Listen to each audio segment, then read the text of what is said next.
Welcome back to Classic DM. This is episode 5, The Great Hall. So a quick little recap from last time. But before we do that, we'll do a really fast little breakdown for all you folks who are new. Here's the player's map. So if you're a player and you played the game, you're in the session, in the campaign, you're keeping track of your own mapping. Because the way we do our mapping on our cool board here is we don't give you a copy of anything. It's up to you to map stuff. So here's a quick little dirty sketch I did to give you kind of an idea of what the player map look like. I'm going to give you a super fast little breakdown of that. We'll just use this pen here to point some things, okay? So the party, they basically decided to investigate the whole perimeter and go all the way around the outside, check out the roof, check out the outside. There's a watchtower right here. And from there, they worked their way up this slope in a rain sleet storm and then opened this door barely and then came into this room here. So in this area here, there was a number of hill giants that were drunk and sleepy and got caught off guard. And this is a leaky place. This whole place is made out of heavy timber and logs. It's almost like a fort you'd see in the movie Braveheart, right? So they were able to wipe out everything here. The monk got into a little bit of trouble. And they were listening at this door. And at this big, heavy pair of double doors here, they soon realized that there was a big feast or something going on behind the scenes. So they decided not to go in here because this felt like a grand, maybe heavily guarded. One of the checks for hear noise was pretty good, and they opted not to do that. And they double guessed around the idea that let's try to take these smaller doors this way because we know what's outside up here on the southeastern corner. And they've been working their way through these little 10-foot wide hallways through here. So one of the first things they did is come around here, and they found a door panel here, but they decided not to opt for it because behind this area here, they still heard a lot of sound. So this is like me, the DM, chatting to you, and you weren't in the game. So I'm going to tell you stuff that the players did, okay? So then they were able to open this door very quietly and set up someone over here in case this hallway. And they found tons and tons of young hill giants wrestling and fighting and sparring and not having any armor on, like you would expect to see a bunch of 10-year-olds do, right? They look like a jiu-jitsu gym or MMA fighter gym. So this was a cakewalk. The whole party came in here and just plowed through some 20-odd of these young hill giants. From there, they worked their way out, and then they came down into this area here, and it was a barracks. You may remember that. I think that was in episode 2. Episode 2 is where these fights took place. They call it episode 2 the back halls. So they went into here, caught a few guards that were sleeping in their beds, obliterated them, and then they worked their way down. In the next episode, we went down here and came into this room, and there was a number of like nursemaids or handmaidens or temporary hill giant mamas, and they're like, you could tell they're in close proximity to the young ones that are in here rough and tumbling and having fun, because remember, all the adult hill giants and all the other special visitors are doing some kind of massive loud drinking festival feast behind this wall, and the party knows that if there's a bunch of whoop-de-doo happening over here, let's wipe out everything from behind first, and then we'll maybe work our way down there when we're ready. And the party's been super stealthy with the assassin and the monk. They haven't been kicking in the front door and doing a frontal assault. So from there, they decided to backtrack and go back into this room because they'd heard some snoring and some sounds before. And they opened this door here, and they found a bedchamber with the sub-chief and his wife. And I don't know if you remember that episode. That's in episode 4. I think episode 4 is where that kicked off. And the sub-chief's wife made this terrible attack, and they just ended up being completely caught off guard and totally destroyed. Then from there, they worked their way down this corridor, but they made so much noise that some visiting stone giants, and this is kind of odd, hill giants and stone giants don't usually hang out together, if you know your old school first edition lore, but they live in completely different regions, and they're not even the same kind of like family. It's like orcs and hobgoblins don't hang out. So these stone giants come barreling down the hallway here, and the druid is standing right here in front of them. And the rest of the party is still cleaning up the mess here in this room here. So the druid ends up pulling off this beautiful summon animal spell. We'll just pull up her sheet for you so you can see. If you're just tuning into this episode for the first time, one thing I like to do is I like to let you see the character sheet. So these are little character sheets I made up from scratch for these kids. she summoned, since she's from a tiger nomad area, which is steppes and stuff like in Outer Mongolia, she summoned a stampede of wild horses. So the wild horses just rolled down the hallway and just stampeded and kept all the stone giants occupied. And they turned around and came back, but it made a lot of noise. Some wandering hill giant guards that were like going to the bathroom or going back to check out what's going on here with the stone giants who are visitors. So a lot of other junk got added to this melee. It became quite a nasty fight, but the party pushed into this area, and Varenjar, the assassin, was able to slip behind here, and his other dudes came through here, but they didn't really raise the overall alarm. So at this point, as you can see, they've done a lot of cool stuff in 4 episodes, and the real highlight was after wiping everyone out here, they found themselves this big grand hall. Let's go back to that grand hall right now, okay? So we're just going to take this map out of the way. It's not just set the house on fire, and remember this number 12. Okay, so let's zoom in a little bit. Actually, let's zoom out a little bit and give you a sense of what this, what happened this last episode. So we're going to pop this out for you, and we'll get some more light going so you can see better. There we go. So here's exact positions that everyone was at the last episode. That may be too bright. Let's keep it cool. There we go. That's cool. So they're in the southwestern corner. Okay, southwestern corner, and this massive hallway here. They found a map, and the way they found it was on this table here. There was a bunch of stone giants, like I had mentioned, who were visiting, and the visiting stone giants had a huge backpack and they had a bunch of gear they had left in this room when they went down the hallway, because that big fight with the stone giants happened this corridor here, which has been kind of rubbed raw a little bit from me holding the map over, but whatever. So that big fight with the stampeding horses I mentioned, all that was happening in this area here. Here's where all the nursemaids were. They were killed. All the kids were over here. And this area here is another room that had the barracks in it. So there's a door here, a big tier of double doors. They haven't really investigated that yet. But this big, beautiful fireplace is running here. There's all torches smoldering on this wall. Along this wall here, there's all kinds of stuffed animal heads. Not stuffed animals, but stuffed slain adversaries like dwarves and gnomes and tigers and woolly mammoths. And there's a big dragon head mounted on the wall. Imagine what you see in a taxidermy office. And there's torches going too, so it's an active room. It's not a room where the lights are put out and no one's there for the evening. So you have this big, beautiful, raging fireplace going in the background. This huge, massive, gigantic bear rugs. And the party had this backpack they popped open here, and they found this map tube. And what they found in it was this map. And I did a little sketch for you, because while we were playing the session, episode 4, the map was just kind of drawn as chicken scratch, right? I'm really good at chicken scratching. So if you like chicken scratching, we got plenty of that. Let's give you a good shot of the little map they found. And they use a lot of intelligence and wisdom checks to get a sense. This is in my Cool Cheaters DM book, right? So they had this map. They figured out it was done by Drow. It had what they considered to be Drow handwriting.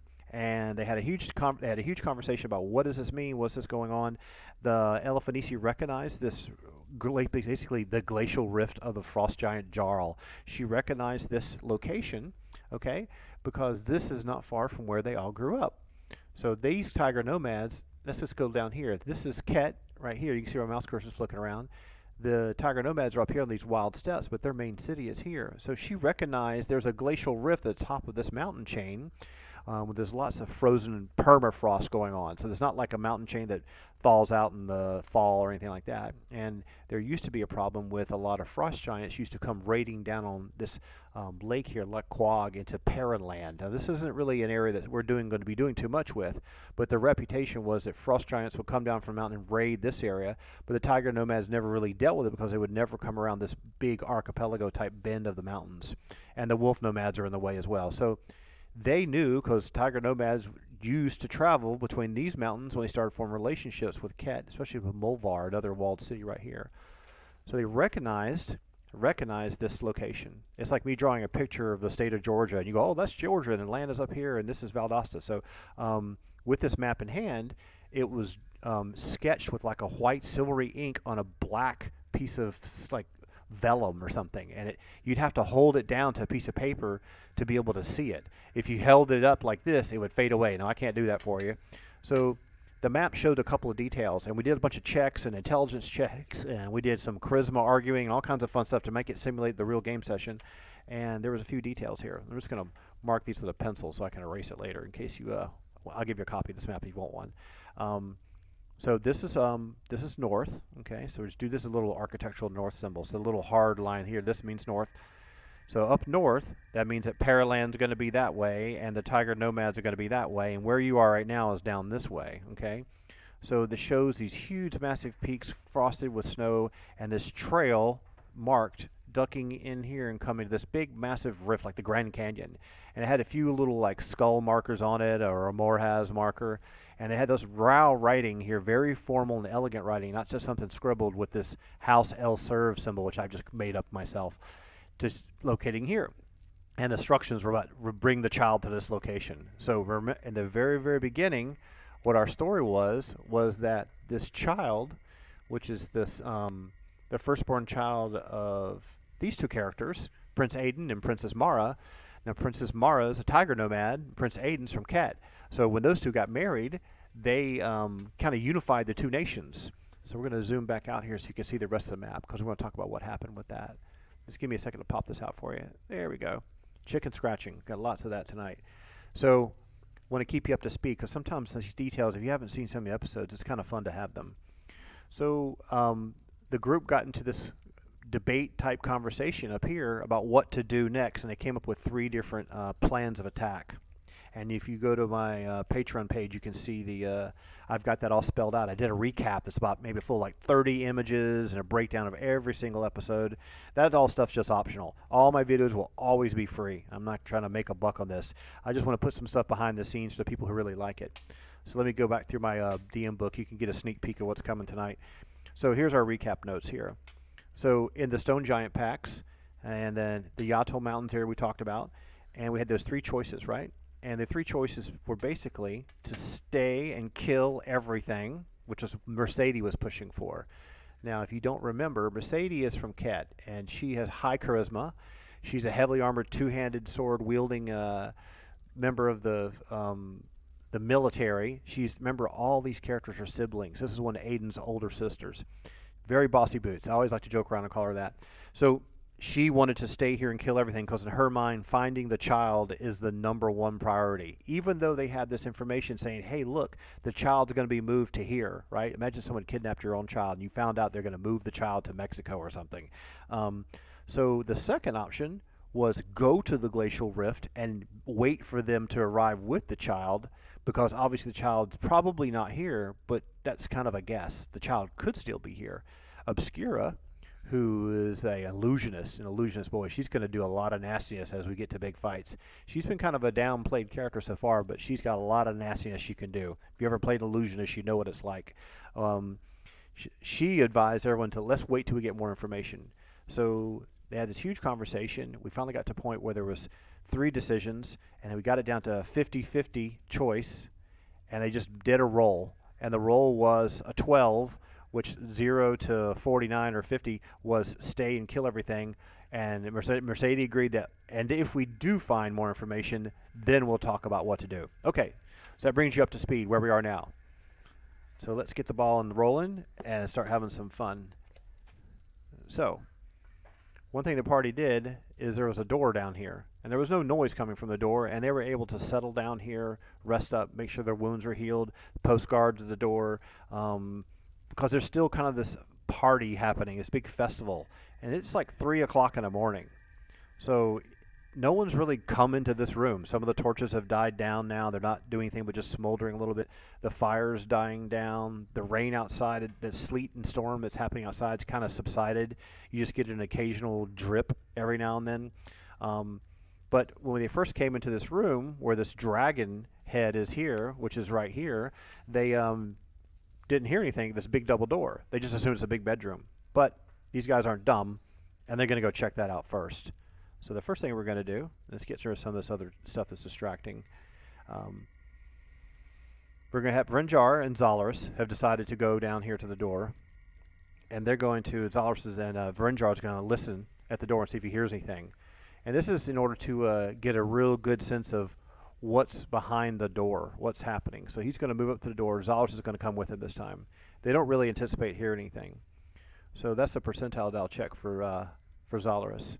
So hear noise for him is, as I remember, 68, isn't it? Hear noise, HN, 30%. Excuse me. It's always hide and shadows at 68 for him. So we're going to check see if he hears anything. The way I play this is that if you hear something, you can tell exactly what it is. If you don't roll good enough, if you roll higher than 30%, you think you know sort of what it is, kind of like you would in real life. Oh, it's 17. That's a perfect identification. So what I would tell you if you're my players at the table is you hear a slumbering bear, very softly, chest rising and falling, a little blah, blah, blah, blah, blah going on every now and then. So he whispers to his sibling, his brother, his younger brother Zalaris. And of course, these are all siblings. So the druid is going to come down here because the moment Zalaris knows that the druid has got issues with killing animals, but at the same time, the assassin knows that this is probably a pet or a guard. So Obscura and Antola and Mercedes are just going to stay here. Mercedes decided to sit herself here. That way she can see around the corner. And I'm not going to scroll the map for you, so don't worry about that. And Obscura is going to stay in the middle of the room along with Antola. That way they can face anything goes either direction. So the druid says, what is it? What's going on? Let's just take a look at her real quick. It says, I hear an animal. It's a bear. I'm almost positive it's either like a cave bear or a huge nasty bear. She's like, okay, well, I tell you what. Crack that door open super duper silently and let me just take a step in there. And if it's something I can do something about, I'd like to befriend it because then I can actually communicate with it, and I know the monk can too, and we can find out a lot more information, which is much more useful than just wiping out a wild creature. And Vrinjar is like, okay, sounds good. Because remember, the way I play, the way I have the Tiger Nomads set up is they have a tremendous respect for nature. They're not like the American Native Americans and American Indians. They don't have a mythos around nature and animals. They just trust their spirits and their souls. So what we're going to do, this is what I like to do, is Vrinjar and Zalaris are going to go over here, and they're going to use a dexterity check to slowly open the left-hand door, okay? So that way, when there's a crack opening, they'll be able to peek in this way, and then they might shift over and then peek this door open here. So let's just do the dex check as 3d6, okay, based upon the statistics. And let's do it with Vrinjar first. So his dexterity is 17, isn't it? Yep, Constitution 17, dexterity 17. Let's give him a check first. So that's easy. That's only a 7, right? So he can, when what I'm trying to do here is you're pushing the door open with force, like your feet are ankled, you're pushing it like this really slowly. You're trying not to make noise. It's not that it's hard to do. It just requires you, it's not a strength check or anything like that. It's just trying to control the force of moving it. So, and we got a dexterity of 15 for Zoller, so 15 less than he's successful as well. Sometimes I'll do this with a 20-sided die, but in this situation there's plenty of time, and there's nothing really big going on, so that's a 7, 8, 9, that's easy. So here's what's going to happen. I'm going to clear this area real quick, and we're going to open this map and slide it up so you can see this next area, because what happens is he cracks his door open and he sees, what he says is, there's a cave bear in there sleeping in the room. But I want you to see the room, so just give me a minute while we shuffle everyone over and we change maps, okay? This will only take us a moment. So we're going to have Zalaris and the Druid, and let's get that room out here. Bear with me just a second. Let's switch this stuff around.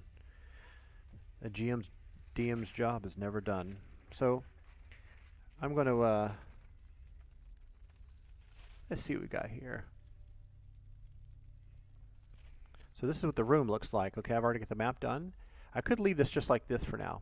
I think what I'll do, I'll try this experiment. If you want to give me feedback and tell me you like this or don't like this, that'd be great. I'm going to put the room on top of the other room. Okay, and it's on top of the glass. So I'm not going to draw on here. A lot of times I like to draw and articulate what's going on. But we're just going to put that there like that. And what I will do is I'll just put a little piece of tape down here so it doesn't go sliding all over the place. That way, if I want to switch back and forth to the rooms, I can just lift this piece of paper up. Eventually, I'll get a bigger board. Right now, we're working with like a little tiny 20 by 30 thing. It's really tiny, but we'll get a bigger board. All right, let's just tape that down. There we go. All right, so where are we? So now you imagine this door being back here. So we got the Druid here, and these two guys have cracked this door open.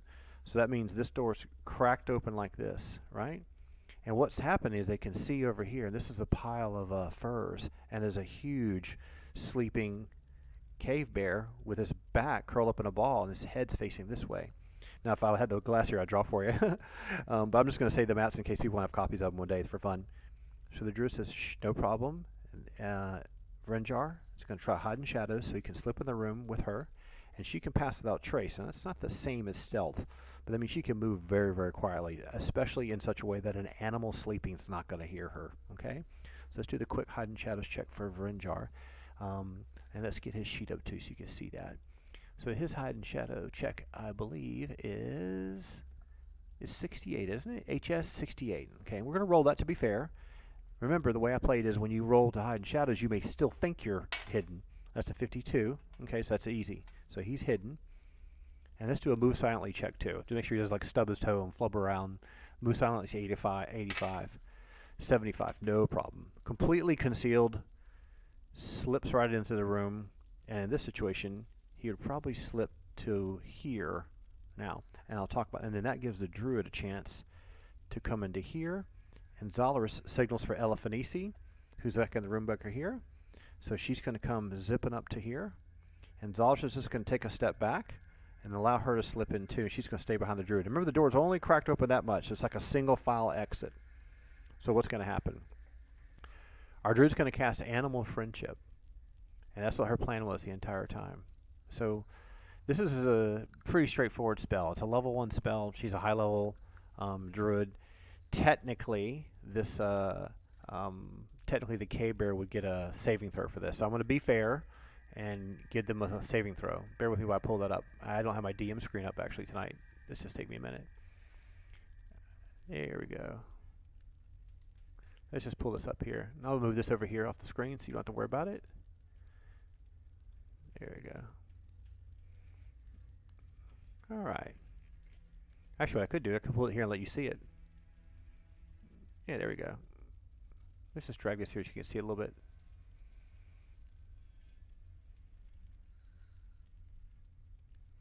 All right. So you go down here, and you got rolls to hit and all this kind of fun stuff. And then you got saving throws. So these are saving throws for characters and human types. And saving for items.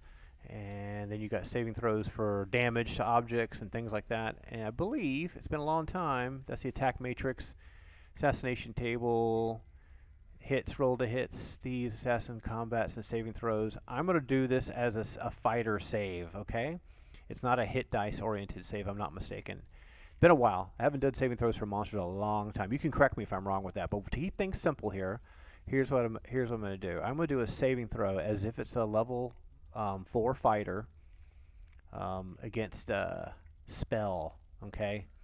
So let's just do it this way. Here's the fighter. Let's just put this here a little bit bigger so you can see it a little bit better. In fact, we'll make 100% so you can see it. There we go. So we're going to do it against spell.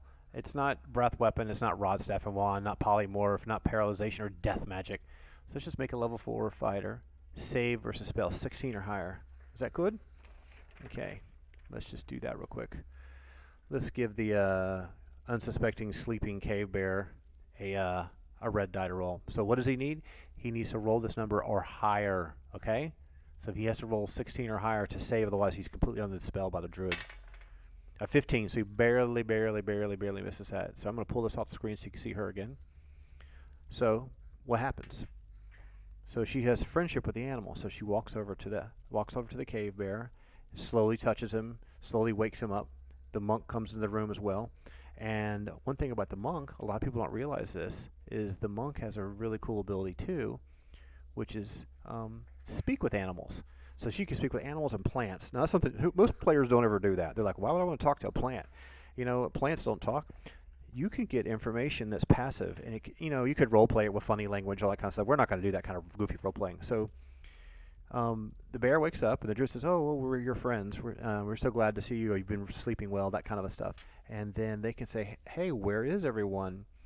And the cave bear kind of lets them know that, like, "Oh, I've been in my room sleeping for 7 or 8 hours. There's many people, many visitors, and my master isn't here. My master is having fun with his wife."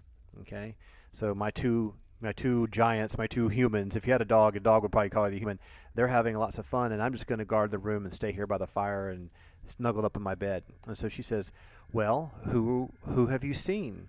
And the bear says, "I've seen big giants with gray skin, and I've seen giants that have sparkles of lightning bolts, and I've seen black skinned skinny elves, and lots of stinky ogres. I don't like them. They have these huge flint weapons. They look like cave people.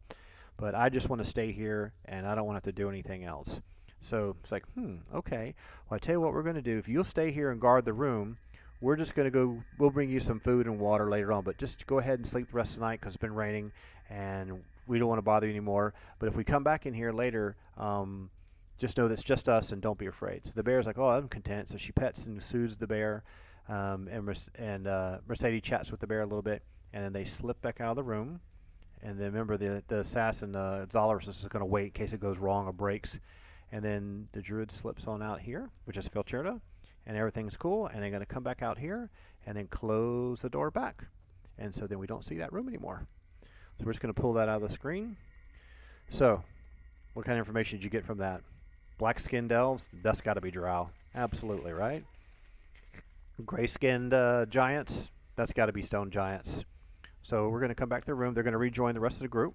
And what they decided to do, which is there's going to be Mercedes and Tola and Obscura were here. Mercedes was guarding duty here. These two were hanging out in the middle. And they know that Mercedes likes to find out what's going on all the time. She's bossy boo. This is what I always joke around and call her. So she's going to come back and say, what happened? They said, seems like the Hill Giant Chief's pet bear is in that room. I think it's either the chief's room or his chief's wife's room. Not really sure. They didn't really search the room. She's like, so what did you find out? And where's the bear now? Oh, we told the bear to go back to sleep. Why didn't you kill it? And they're like, listen, we're not here to kill animals. We're here to recover the child. So these two have a little argument here. So I'm going to have to do a little charisma check for both of them. So let's take a look here. The druid's charisma is 15. If she rolls a 15 or less, that's a 5. She's confident in her argument. And if Mercedes, who's 17, she's confident in her argument, and it's a 9. So this is a situations where they have butted heads. Okay.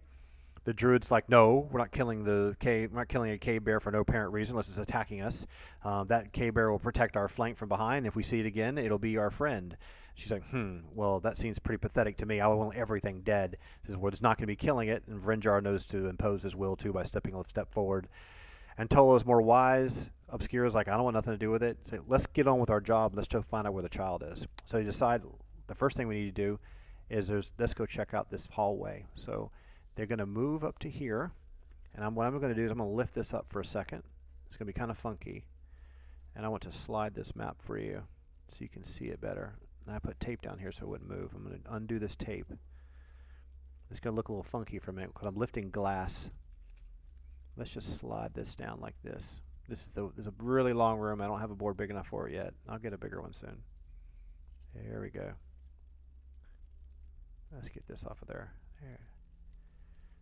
We won't be here too long. It'll be just fine. So I'm going to clear out all this chicken scratch here so it's not so noisy.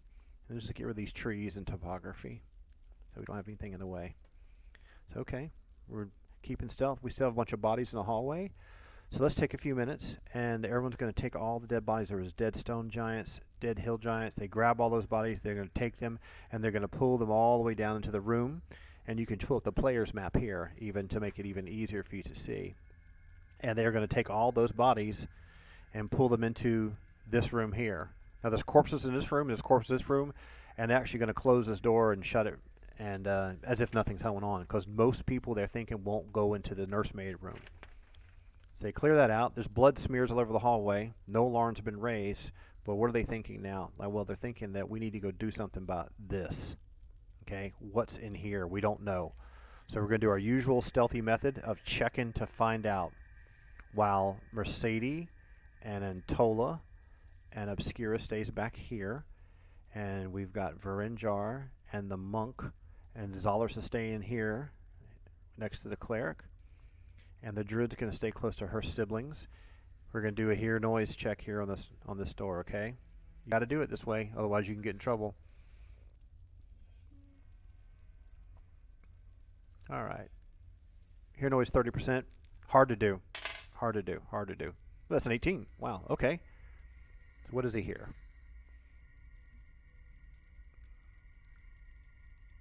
So he hears absolutely nothing. There's not a torch burning. There's just a droplet of water falling through the roof every now and then. There's just nothing. There's no breathing in there or anything. In fact, he's like, I'm just going to push the door open. And she's like, okay, do it, but do it quietly. So he says, sure, no problem. I'm going to push the door open quietly. Let's do a simple little dexterity check, not with a 20, because I do a 20 when there's a little penalty. It's kind of like a disadvantage, but we're just going to do a 3d6 check for him for 17, 6, 6, 11, 12. That's 13. Totally easy. opens the door up, and we're going to swap maps for you real quick, okay?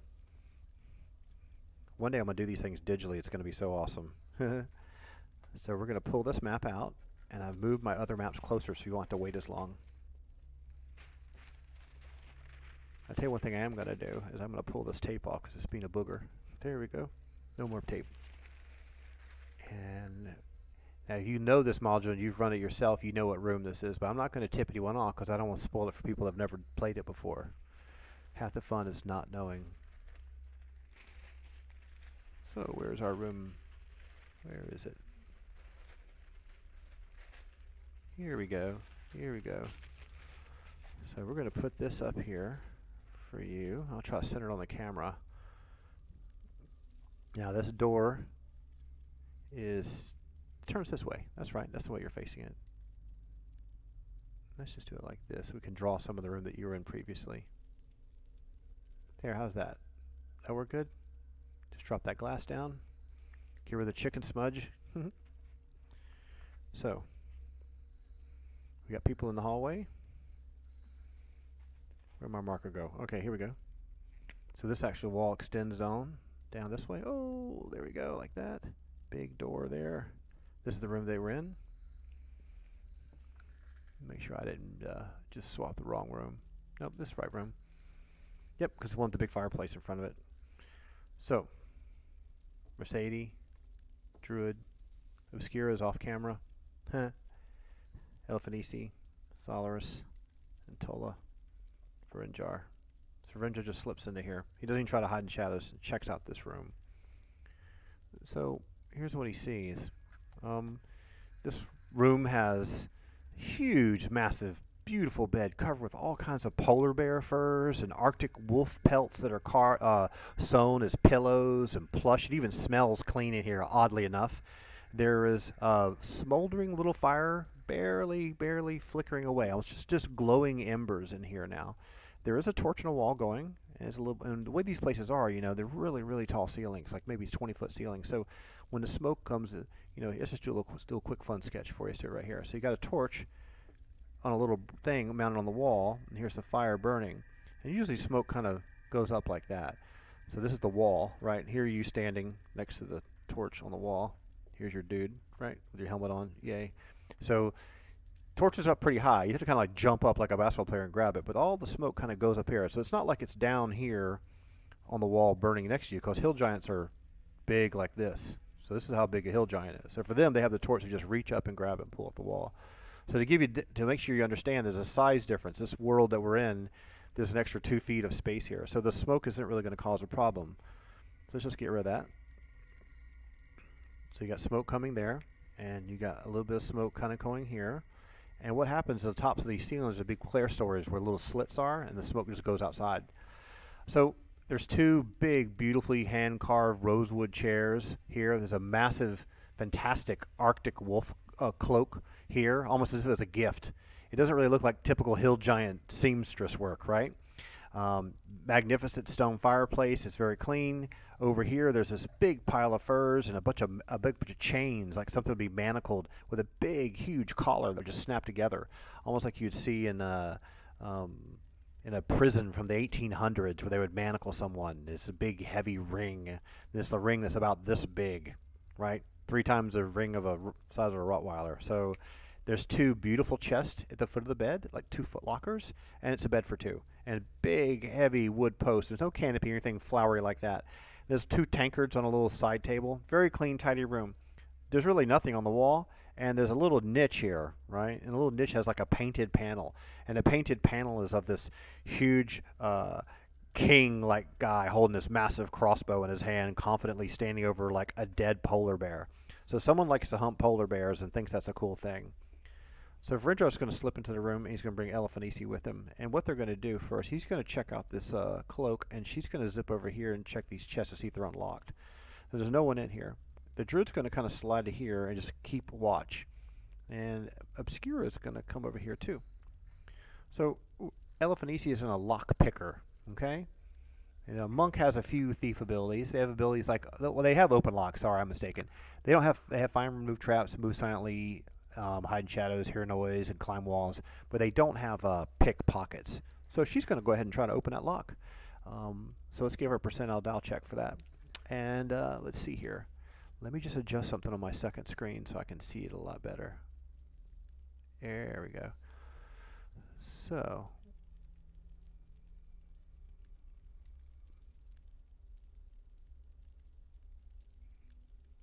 okay, sorry for the delay. So what is her open lock? 77% chance. Remember, she fails. The other fella can try too. That's a 93. So she's like fumble with the lock and tries to mess with it. She has a little tool she tries to use. She can't quite get that one open. So she's going to move over this. She's like, I can't get that one to go. It's too clunky and big, and my tools don't really work very well. So then she's going to try the second one. 94. So she can't get either lock open. They're just too big and too clunky. She doesn't want to make a bunch of noise. So she decides to check this animal type bedding going over here. Renjar checks this cloak over here, see if he finds anything. I'm just going to give him a basic, just a basic dexterity check, just to see if he misses anything in pockets or anything. No, that's fine. He pilfers through the full thing. There's nearly nothing of merit in there. The druid's kind of interested, and she's just going to slip into the room too. She looks at the bed. She actually gets down on one knee and looks under the bed. And underneath the bed is a massive two-handed sword. It's just like laying like this under the bed. It would go all the way here, and it peeks out just like that. That's a big two-handed sword. It's like 20 feet long, right? Each one of these is 5, 10. That's a 15-foot long two-handed sword. Looks like someone has a backup weapon in their bedroom. Roll out of bed, bend over, grab the weapon underneath the bed. She doesn't really touch it. And over there underneath the bed also is like maybe a bunch of pile of clothes or something kind of nasty. She's not really keen on that. She bends back up, and then she comes back to the door. Now the door swings in. But what she's going to do is she's going to prop the door all the way open. Okay? So if they need to get out of there quickly, they can just zip out. And Obscura is actually going to come and stand in the door and see what she sees and look around as well. So Elephantisi's over here checking out this bedding, and she's pretty confident that this is yet another cave bear type bed. And so she asks her friend to come over, which is Felcherna, which means little wolf, I believe, in Irish. So she comes over and checks it out. And she's like, yep, this is most definitely another cave bear bed. And she picks up the furs, extra furs. She's very disgusted by the fact that there's manacles. In fact, she's not even going to ask permission to do this. She's going to go over to where the manacles are there's spikes driven into the wall that hold the manacles in place. Let's just do you a quick little fun sketch of what that might look like. We'll do it over here, right? So you got this big plate, these big bolts, right? And you're looking dead onto it, and on that big bolt is this big black ring, right? Now if you look at it from the side, it's a big eyelet ring sticking out like this from the side. So this plate is spike driven into the wall this way with 4 nasty spikes.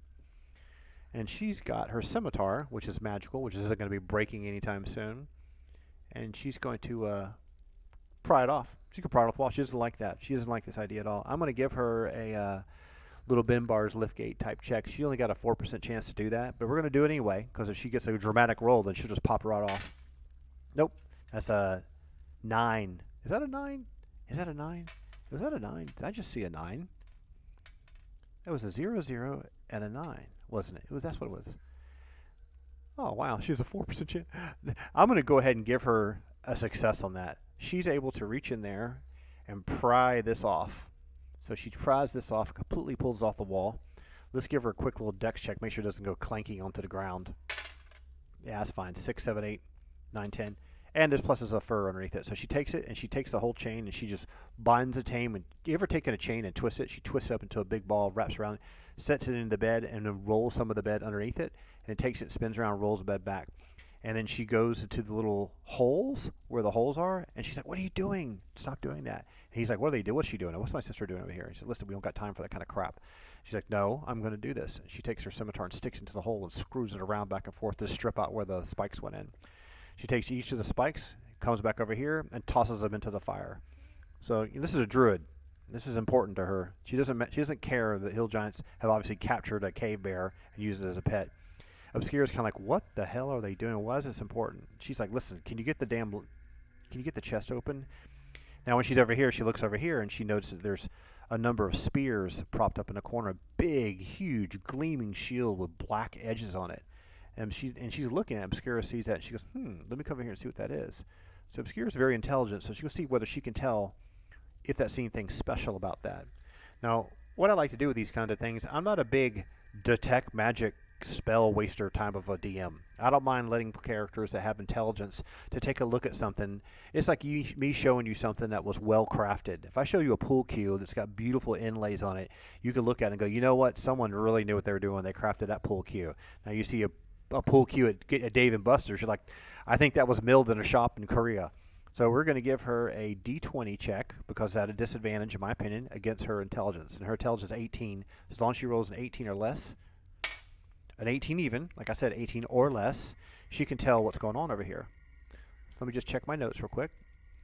So what she finds is that this huge shield, right, it's this big, massive kite shield. Let's draw a little crap sketch for you, right? And it's big. It's really, really huge. It's not something that a human being would be able to use. Let's give you an idea. If you were a person standing next to it, here's a person. This is how big that shield would be, and your feet would be on the ground like this. So the shield's way too big for a person to use. It would be just way too heavy. It's really thick, and it has all kinds of little bolts here holding it together, but the bolts are all black, and they're on this black, shiny, polished material. The druid comes over and looks at this as disgusting, typical elven work. And she goes, oh, do you actually think that's elven work? And she's like, yeah, look closely. And she takes a look closer. So we're going to look around in this area here, and let's do a straight up disadvantage intelligence check for the druid, right? So she's got a 14 intelligence. 2, just look, it's the same exact writing as the map. Where's the map? Elefantisi, give me the map. She comes over and gets the map. She pulls out the map, which I have it for you right here. And guess what we've got? Guess what we've got? Guess what we've got? Guess what we've got? It's the House Hilsir symbol. Yet again. And this writing, this silly little crazy curly writing with little circles and dots and evil triangles on it, they're not runes for a spell. It's drow writing. Why would a drow craft a shield that's taller than a drow? What do you think? Let's give these guys a disadvantage, intelligence, wisdom, conversation check. And Vrindra's going to say, you know what, while those girls are playing with the shield on the wall, Elefantisi's like, they like having these conversations. Mercedes just standing guard, being quiet, maybe whispering to Antilla, what's going on? Zala's like, they're probably just checking the room out. It seems like it's okay. I think they found something. She's like, well, go see what it is. So he goes over here and says, what did you find? What did you find? They're keeping the voices down. It's like, it's a shield, some kind of a drow manufactured shield or crafted. So that's weird. They don't do that. They use bucklers. So on the shield is like this big, beautiful scene of this huge, massive giant holding a sword in his hand, standing over a pile of all his fallen enemies, and along the side there's a picture in the distance of this big black tower rising, and down in the corners all these little demon webs and stuff all drawn on the shield. So I'm not a great artist, but it's a quick little dirty sketch. So it sounds like if you're going to make a portrait to impress a king, that's what would be painted on something like that. So this is obviously a gift that's been given to the main man that runs the shop here. So we're going to get rid of that. Should take a picture of it, but whatever. We'll put this here instead. It's much cooler. And so they figure, yep, more evidence that someone's getting paid backhanders and their egos being appeased to get the job done with this child abduction. Let's do Vrenjar's check on the chest, okay? So he needs to let's pull his sheet up real quick. Just click that real quick. There we go. And open locks for him is pretty easy. 77%, no disadvantage or anything. That's a 9. He easily unlocks this first chest. So this one pops open. And what do we have inside of it? So in the first one, it's just piles and piles and piles of jewelry. There's a bunch of gold necklaces. There's silver necklaces. And there's even one with a big red ruby around it that looks like it would fit a normal person, like something stolen from a king. So you have this big red ruby like this with all this filigree gold around it. And it's on a very dainty little chain like this. It's like something that would barely go around a person's neck. Obviously taken from someone that they've killed. Because remember, a hill giant's hand's going to be like this, right? So there's not something that a person uses taken from a victim. But with these guys, they're not interested in that. That's not what their goal is. Their goal isn't to loot this stuff. Maybe later on they will. She's just a bunch of jewelry and junk in here. Goes and checks the next chest. See if we can open that one. What do you need to get in? Once again, open lock 77%. An 8, it's a simple job. You just almost stick the first tool in there, it goes click and just opens up immediately. What's inside the second chest? Lots and lots of hill giant clothing, more winter wolf pelts. things that look like they would fit a female. At the very, very bottom is a pair of big wooden clogs that are well used, and one of the straps is broken on it. So it looks like this chest here has been a treasure chest of jewelry that a woman or female hill giant would want, that she finds to be precious. That's what he says. I just think it's such a junk for whoever stays in this room. He actually zips over here and checks out these mugs. Let's just give him a quick little check. Because if you're playing, I say, well, why don't you roll a d20 against your intelligence, and I can tell you what you think. So he rolls a 17 against his intelligence. It's only 14. He's like, it's just a couple beer mugs. So he decides to go back around. They've checked out the room. They got some interesting clues. Obscura comes over here and checks this too. She wants to check this stuff. And I'm going to give her a disadvantage roll to identify this jewelry to see if there's anything of interest in there. 18 or less, and she can figure it out. It's just a bunch of well-made jewelry. Not that well-made either, crudely. But I will tell you this. 3 pieces of this jewelry are from Ket, and 2 pieces are from Tusmet. But she's like, but whatever. There's nothing magical about it. Let's get out of here. So everyone's going to zip on back out of the room, feeling pretty confident they've discovered whatever they can discover. And the druid's very happy that she's gotten rid of the spikes holding the bear down. So we're just going to leave everything else without a trace and go back to the hallway. So if you can still see everyone here, what they're going to do is they're going to move down. There's another hallway over here. It's 20 feet. 1, 2. There's a hallway over here, and then the hallway goes that way. So we're going to switch maps so you can see it better. And everyone's going to leave this area and move to the next area. So we're just going to pull this out. Whee! And let me get my hallway map so you can see what's happening. Here we go. Is this it here?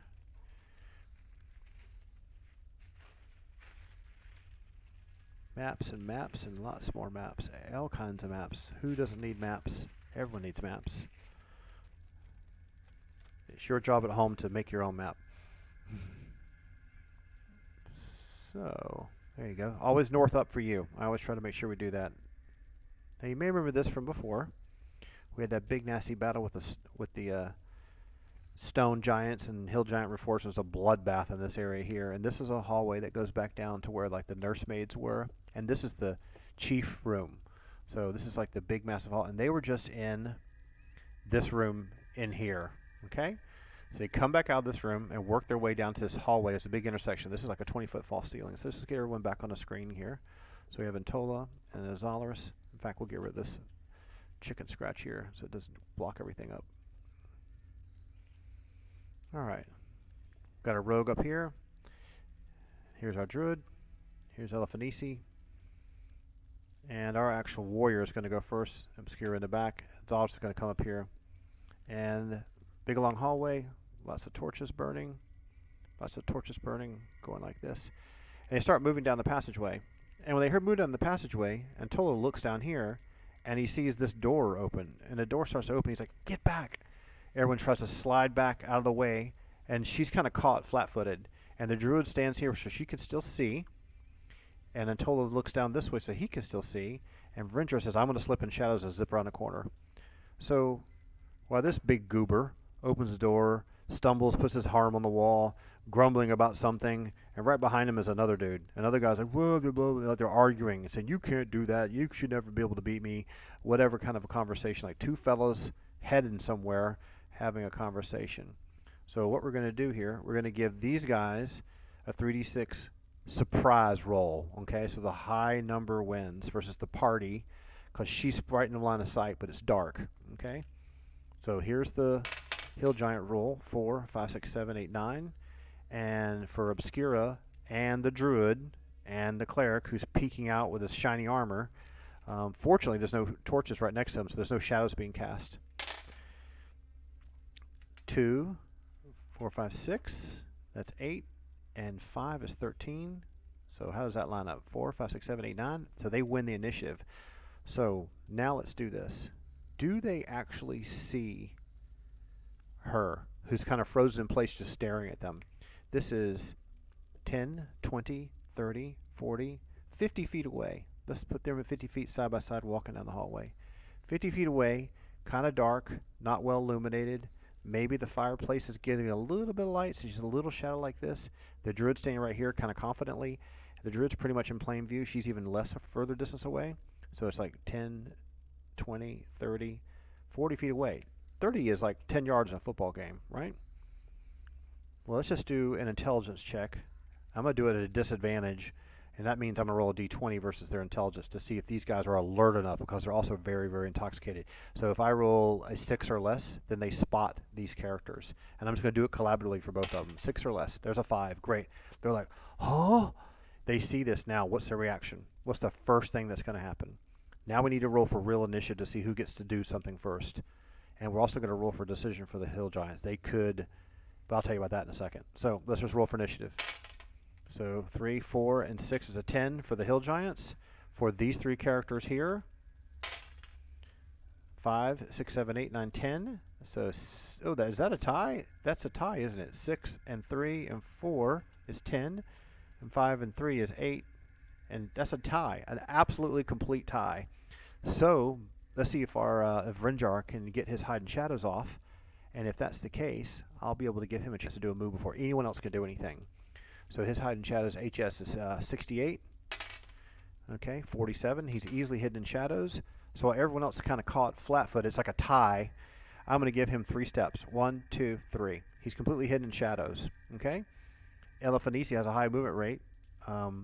No one can do an action yet. We're going to have to have some kind of a tiebreaker thing. So we're going to give Eliphanisi 3 steps right past to here to middle of the hallway. And we're going to give 1 step for Mercedes and 1 step for Zalaris because they know something's happened. They can't see it. Now let's roll for reaction. What do these guys do? They have 2 options. Run back and get your buddies, or run down the hallway and crush these puny people. Especially since they only see 3 females. Now, I'm not sexist or anything, but these are hill giants. Okay? Hill giants are sexist. Especially the monk, who looks like a little girl. So they're confident that invaders, and they're drunk, right? So they're totally drunk, and they're on their home turf. They just came from a room that probably has 20-some-odd people in it. They think they can run down the hallway and take care of this business by themselves. A lot of bravado going on. Little do they know that someone's hiding in shadows in the hallway. As soon as they step past, they're going to get Conor McGregor'd. So they're going to rush forward straight towards the monk, right? And she's going to try to intercept them. I'm going to roll initiative now at range to see who attacks first. Now that everyone's decided what to do and everyone's done these steps, there's no opportunity to cast spells, no opportunity for these Kree to move because they tied the initiative. So let's get the bad guys initiative. What do we got here?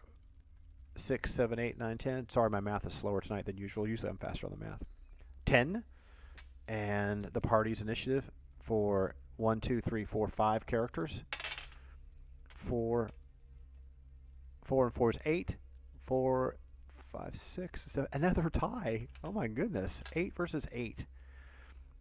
So as he goes past him, Vrenjar's going to wait and then attack him from behind with a full backstab. So let me get my sheet out for these guys. Let's get this DM book out.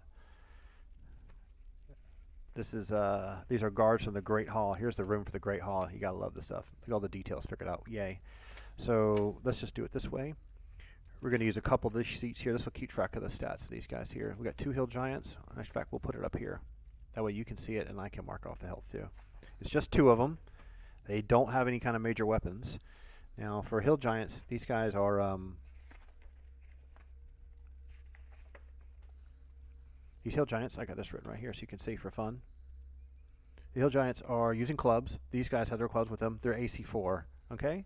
So to hit AC 4, we're going to add take 4 away from his to hit AC 0, which means he only needs an 8. So I'm going to give him a +2 bonus because the guy's not defending and isn't aware. So what I'm going to do is I'm going to take, there's not going to be a dual wield penalty on the main hand. This is going to be a natural roll. So a natural roll of 8 or higher is the main hand. A 6, that misses, and a natural roll of 8 or higher here. An 8, that's even, so that is an actual good hit. So let's go see, let's get these off the screen here. Move those over here. So this is going to be quad damage, the backstab with the offhand weapon. His offhand weapon damage is 1 to 8 plus 6.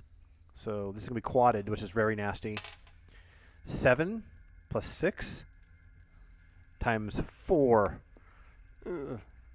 13 times 4. What is that? Oh my goodness, that's 40 plus 4 times 3 is 12. It's 12. It's 52 damage. This guy just got splattered. He just got his spinal cord severed with the offhand. Stumbles forward, gives over these 2 step out of the way. He's just going to come running. He was running forward. His spine is splattered. He holds his ground. he's going to take a step forward here, and then they're going to be able to roll a regular initiative and do a normal attack. So he put all his energy into this attack, and everyone else just like took a one step and got out of the way. So that's one guy down. So this guy here, which is these two chodes down here in the bottom. So this guy here is dead, flat out dead. Number 10 is dead. We have number 9 here. What's number 9 going to do? Number 9 is going to take a swing at the little girl. If you're going to do anything, hit the one that looks like it's the easiest to hit. So unfortunately, her armor class is the most beautiful thing in the whole world. He only is armor class 0. Now to hit AC 0, these guys only need a 12. So she's going to swing a club one time to try to hit her. Needs a 12 or higher to hit her. A 6. She got very lucky on that one. She's very easy to hit. She's going to do 2 attacks on him. And remember, this is something I talked about in one of the other episodes about the stun on the monk and how the stun on the monk works. If she can roll 5 higher than what she needs, she gets the stun off. And if she does get the stun off, she can, I can show you those notes here real quick. If she does get the stun off, 5 or higher, see this right here, 5 or higher, there's a percentage chance based on the enemy's armor class for him to flat out die. But you got to do the roll better than what he has. And the armor class for these guys is, what do we got for armor class for these guys? Armor class 4. So to hit AC 0, she needs a 14, but she only needs a 10 because it's AC 4, so you add 4 to it. So we're going to roll both these dice at the same time, main hand and offhand. We'll do the blue as a main, well, it doesn't matter because the monk are both open hand attacks. So 20 natural 20, that's double damage. That's going to be, this is a stun and this is a stun. So basically there's a 1d6 for each stun. So that's 6 rounds, 6 segments in my game. That is 36 seconds of stun with an additional 24 seconds. That's like a full minute. There's no way he's going to lift that. I'm sorry, he's just dead immediately. You're not going to go through the motions of rolling the double damage or anything. That's a coup de grace, unconscious, undefending target lying on the ground. Sorry. For players, I might give them a little wiggling around and be phased and dazed, but not for him. That made some noise, but not a lot. That was a pretty quiet kill. Okay? These two jokers. Now, until it's going to slide out of the way, Mercedes like, what the hell? Get these guys' bodies out of here. She's kind of paralyzed. I'm going to roll a little charisma check here. Not charisma. Let's do a willpower check for Obscura. She's not a coward, but she was kind of flat-footed and didn't really react. And the fact there was 2 initiative rolls where she kind of went like, huh, and didn't do anything, I want to do this as a confidence check, okay? So her wisdom is 17, so this is a disadvantage. So if she rolls a 17 or less, she's okay. Okay, 12, so she's fine. She's not phased. She's just like confident that her friends were going to step in front of her, and she didn't really need to cast a spell yet, so she wasn't really worried about it. So these 2 bodies get dragged and pulled and put into this other room over here. So we're going to take them off the board. We don't need them anymore. More dead people. You gotta like it. We don't need these. We got 2 dead guys. Flubum and Flobum, or whatever their names were. Alright. They got away with murder on that one. Now here's a problem. The door's still open. So the door is open far enough for the first dude to come trippy-trotting in, and then the second dude to come trippy-trotting in. Maybe he slung it a little bit with his hand. So I'm going to say the door is only open like 30 degrees. So Varinjar is going to go down the hallway very quietly. I'm going to give him a move silently check. And as he moves down the hallway, he hears lots of yelling and fighting and roaring and drinking and pots being clattered and tankards being broken and guys going roar, roar, roar and yelling and all this kind of business. There's a big party happening in here, but it sounds a little on the like last legs of it. Getting kind of tired, last call kind of vibe.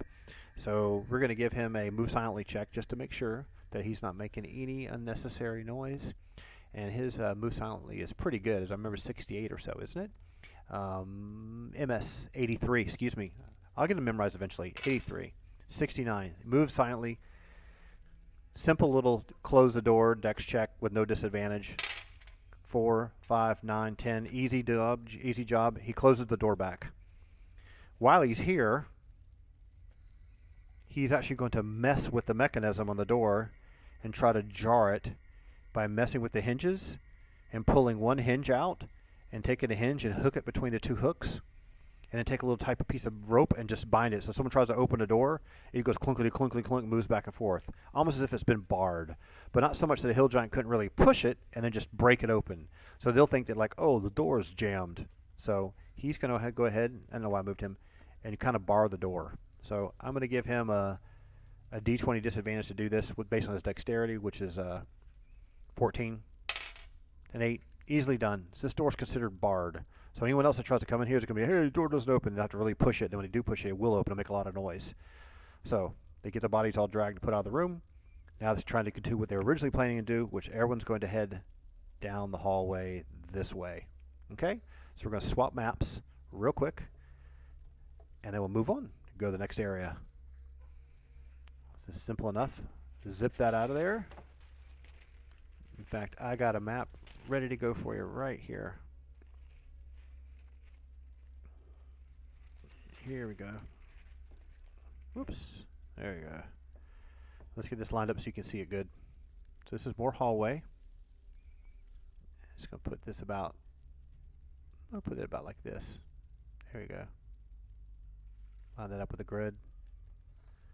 All right, cool. Let's get the junk and the chicken scratches gone and reposition everyone.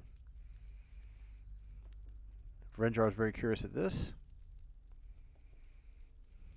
Mercedes up in the front, closely followed by Antola. Solars is in the middle. Elfanisi, the Druid, and Obscura follow up the rear. And this hallway continues back down that way. Now, what do they see? So, at the end of the hallway is actually a pair of huge wooden doors, but unlike some of the other ones, I don't know if you've noticed it in other parts of the map, some of the doors have this like bunch of logs bound together. If you watch episode 1, I talk about and drew a sketch of like what the doors look like. But in this situation, these two doors are heavy, well done oak with inlays, as if someone, a carpenter, actually made them. Now, not a hill giant carpenter either. And here's a torch burning here, and you got this other torch smoke coming down here. It's all going up towards the roof and going out. So this is all coming down this way. There we go. So Mercedes checking out these shields. They've got torches here burning on the wall as well. Let's just put a little torch smoke there. There you go. And some over here. Doesn't really interfere with the players. Remember, it's above their head. She comes to the corner. She sees down in the corner, and here's another door, another pair of doors. Let me just double check my reference sheet here on these doors. Yep, this is another set of doors that go to a important room. But she thinks she sees some light underneath these doors, and they look really, really thick.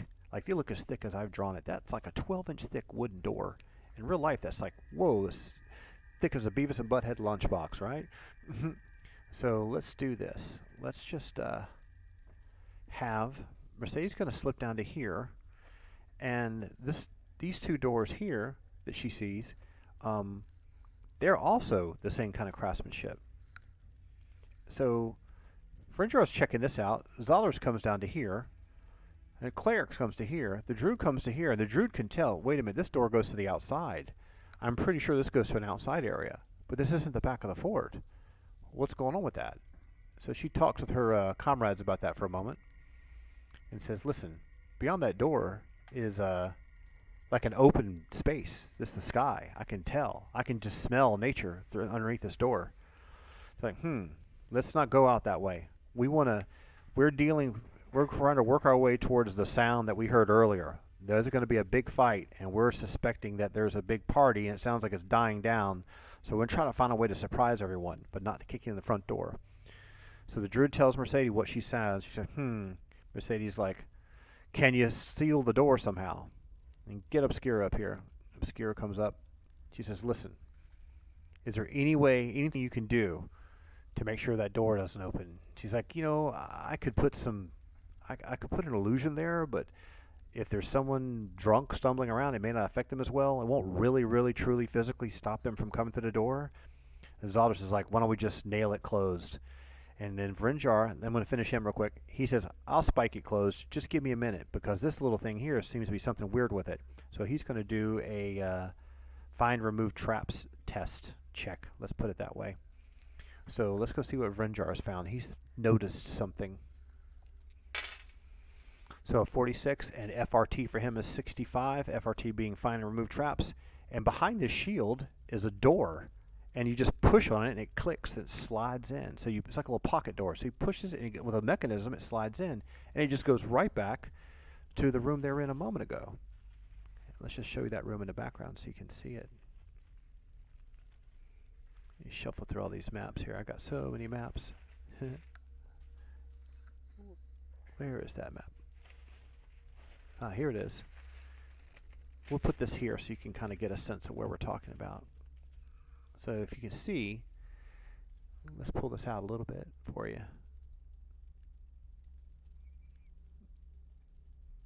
There you go. You can see okay from there. So basically what he's saying is that goes into the room, which was, let's pull this way so you can see very much better.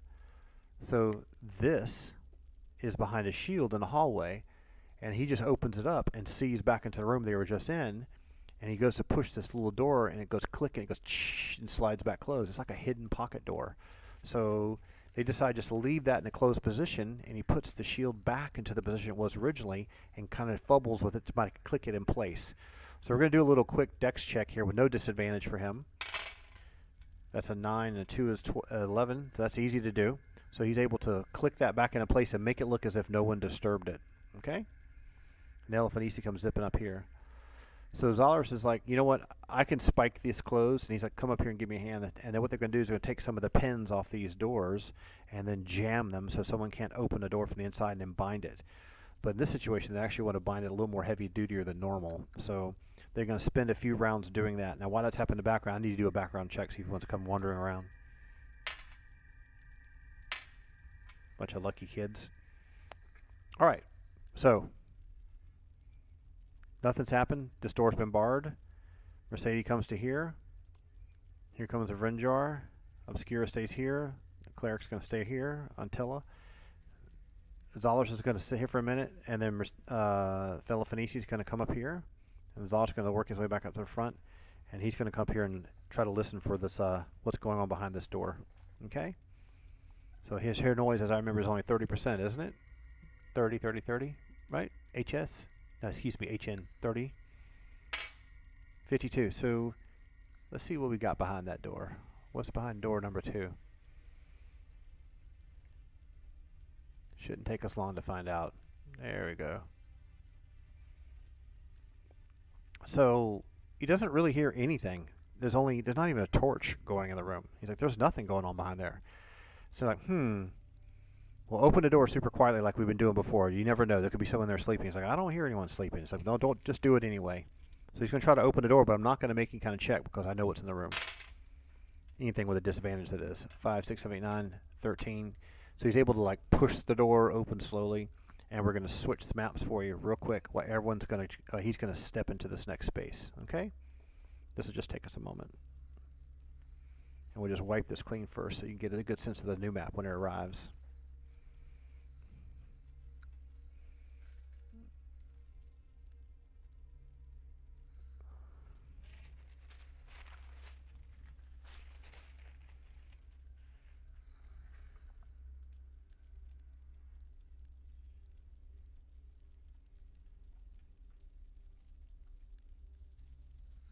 Okay. So I don't have a map drawn for this, so I'm going to draw it for you real time. Nothing wrong with that, right? Isn't that fun? So we're going to do it this way. Let's see where we can see. Let me put a reference point here in the middle of the map. Okay, here's a reference point. And here's the map here. So this is basically a 1, 2, 3, 4, 40 by 1, 2, 3, 4, 5, 6, 40 by 60. So 1, 2, 3, 6. You should be able to see that, right? So 1, 2, 3, 4, 5, 6, and it's 40, so it's going to be 20 on either side of it. 20 and 20. So here's the solid wall. This goes all the way down to here. And this goes all the way down to here. This is what I used to do in the old days. I used to have a big clear sheet, like a battle map, and you would just draw the room in real time. But I like to do the maps ahead of time if I can, because I think it feels cooler. But in this situation, I didn't have this map prepared because I didn't know the guys were going to go this way. Kind of funny. So let's go ahead and see what we got for this. So what we have is the door that was just opened. So we're going to redo this wall. So the big, beautiful, heavy oak doors that were just opened are there. And we have another door over here. And then a wall. Another thing we have is a massive fireplace. I'm just going to put that like this. Here's the big fireplace. Big stone fireplace, just like we've seen everywhere else, with a little hearth. Got some logs in it, but it's not burning. Okay, so it's a non-active fireplace. Let's just double this wall up. It's an exterior wall. And in the middle of this room, is there any other doors out of here? Nope. But there is a series of shields. You saw what I just did, didn't you? You real slide DMs are like, hey, I just saw what he did there. So you have torch holders, but torches aren't lit. Okay? Torch holder, torch not lit. 4 beautiful big shields on pins on the wall. And this big, beautiful bear rug happening kind of like this. This big table. Conference table. Hill giant style. Big, beautiful chair here. Huge giant sized chair here. And we're going to put our character on the screen here for scale. Alright, there's our rogue. These doors swing in like this. Another chair here. Council chamber type thing going on, right? Wood grain. Some old maps of the region sitting on the table. Empty tankards of beer. Typical hill giant whoop-de-doo. And the rug underneath. Big feet sticking out. Another polar bear. Someone loves hunting polar bears.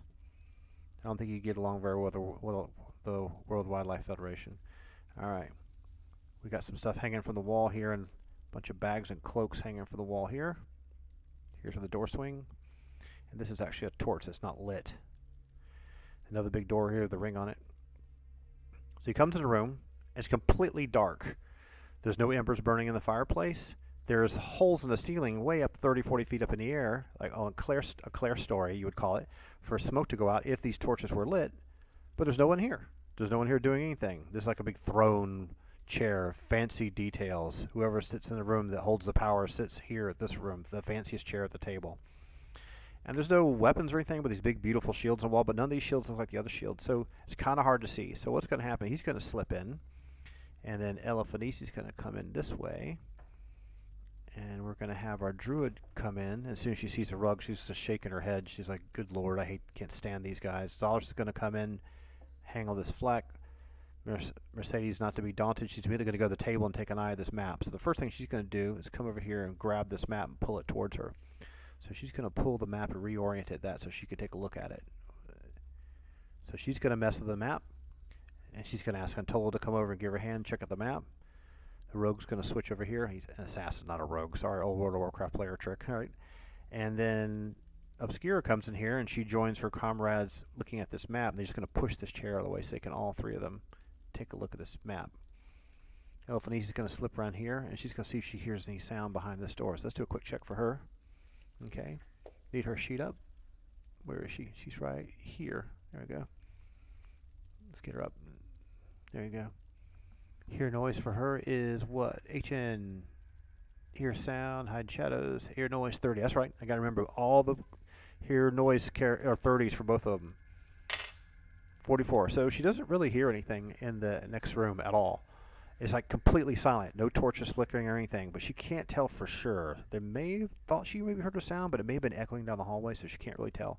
But she knows that this door swings, and it seems to swing out this way, so she's just going to stay over here by this torch. Actually, she'll stay right underneath it. I was also going to come over here with her at the door in case there's something in here. The druid's just going to like take in a landscape, and for the druid, this is like the epitome of the kind of room that she doesn't like. It's got shields on the wall. In fact, I forgot these 2 elements. It's got big polar bear heads mounted, so she's not a big fan of that.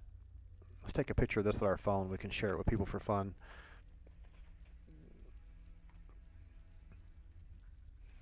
And she's not very impressed. So for her, here we go.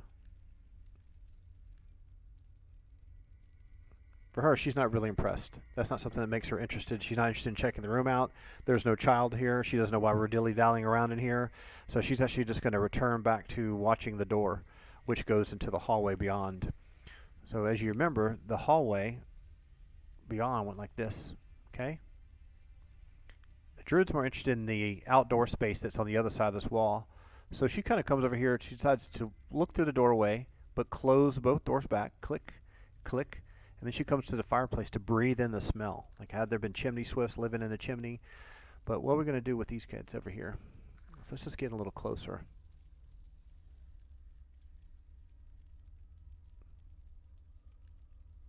And I think we've bumped our camera a little bit here, haven't we? There we go. Get that a little bit more level for you. There we go. Sorry, a little skewed there. Improvisational. All right. Yeah, that's better. So, looking at the map, what is this map about? Not hard to tell, okay? Not hard to tell at all. We're going to let Obscura try and figure this out first. She's the most intelligent one in the pack. She has the most scholarly knowledge. Simple intelligence check for her. 1115 is a 7.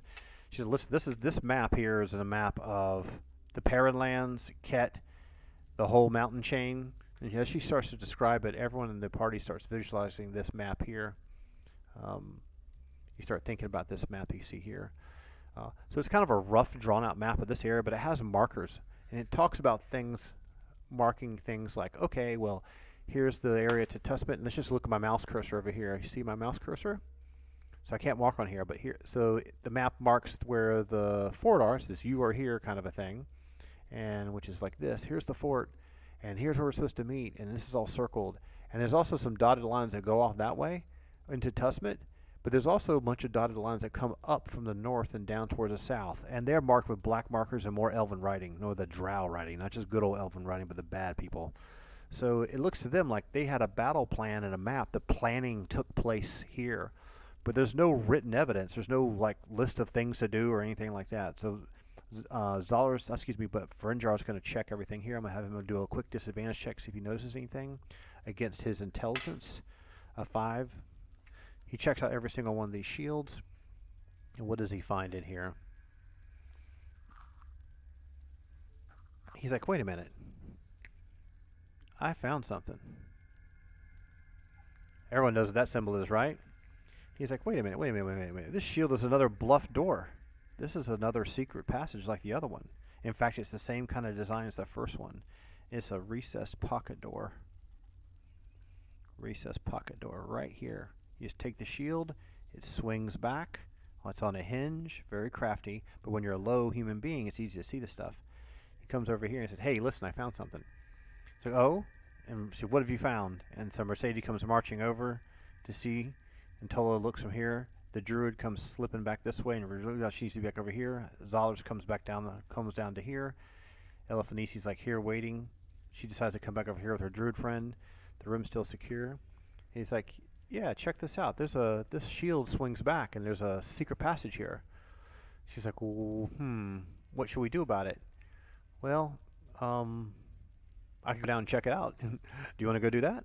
She's like, well, okay, but just go down there and check it out because I still want to go back to this main hall, and I don't think this is behind the wall. He goes, well, it seems kind of like from where we've been so far and what we've been doing so far that maybe this is. Maybe this is that goes down there. So let's just quickly update the map here. So we got a room here. This went to the outside, and they're behind here in this big meeting room. This is them scratching on paper, and the secret door is here. So it could maybe loop around into some grander room that may be like that or something. So they have a little conversation about this, and he just says, hey, I'll tell you what, open the secret door, go in here and tell me what you see, and then we'll decide from there. So now the problem is that it's really, really dark in here. The only light you really have is a moonlight kind of coming down from above, below. So he takes the secret door, he pushes it in, and it clicks open. And what's beyond it is dank and pitch black. He's like, I can't see anything. It's completely black. But there's a set of stairs. There's a set of stairs that go down, and the steps are pretty big. And it looks like it kind of goes down like a spiral staircase like this.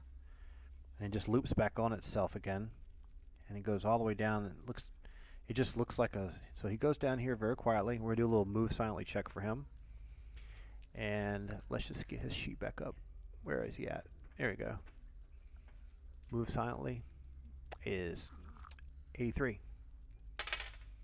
15. Easy enough. So he moves silently. He's in the shadows as well. There's no reason to do a hide in shadows because he's completely obscured by darkness. You can't see real good, but he's not going to strike any kind of a light source. Mercedes comes to here. She's like, should we light one of these torches? He's like, yeah, I think it's worth it. Let's do that. So she gets out her little flint and tinder, sparks this big mastiff torch, after jumping up and grabbing and pulling it down. And then she pulls over here and she comes to the torch, and when she holds the torch up here, it illuminates this entire area, right, all the way underneath it.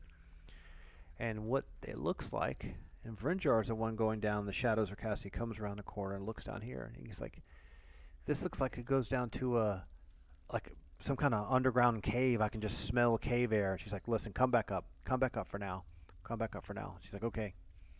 She's like, I could keep going. She says, no, come back up for now, because that just may be a bunch of storage or something, or maybe some lower level of caverns.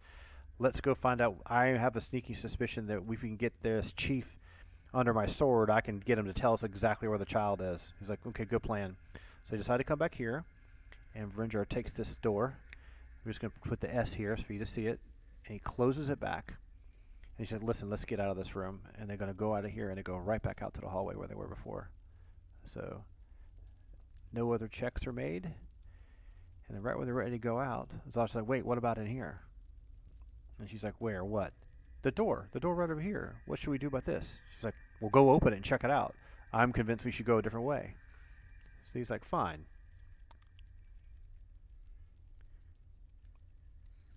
She's like, here, you can take my torch. So she comes over here, hands him the torch. He holds the torch, opens the door, and here's what you got behind the door. I got a map for that one, at least. Here we go. Let's see if we can pull this up where you can see it. I'm going to zip this back out a little bit. So behind this door is this room here. Now what I'm going to do is I'm going to juxtapose it like this so you can see it, but I need to erase this other stuff out of the way first, because everyone's exiting this room. Everyone's going to exit. So let's just go ahead and pull. I need to switch maps anyway. I'm going to switch maps really quick, and we're going to clear all this off. And we're going to give you the hallway and the other room at the same time. So we're going to give you this room that Zala's just opened. Yeah, put that about right there. And then we have the hallway. We'll put the hallway down first. Yeah, let's do it that way. That way you can see better.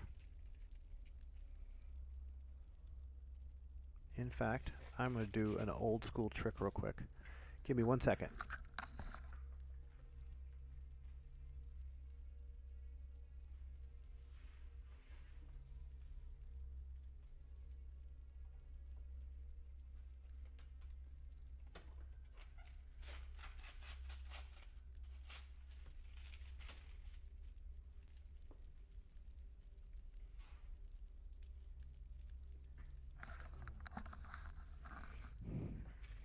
Architects are laughing. Like, yep, I know that one. All right. So now we can put this down second. Put the hallway up first. There we go. Much better. Let's do it this way. And then I can move both of them together.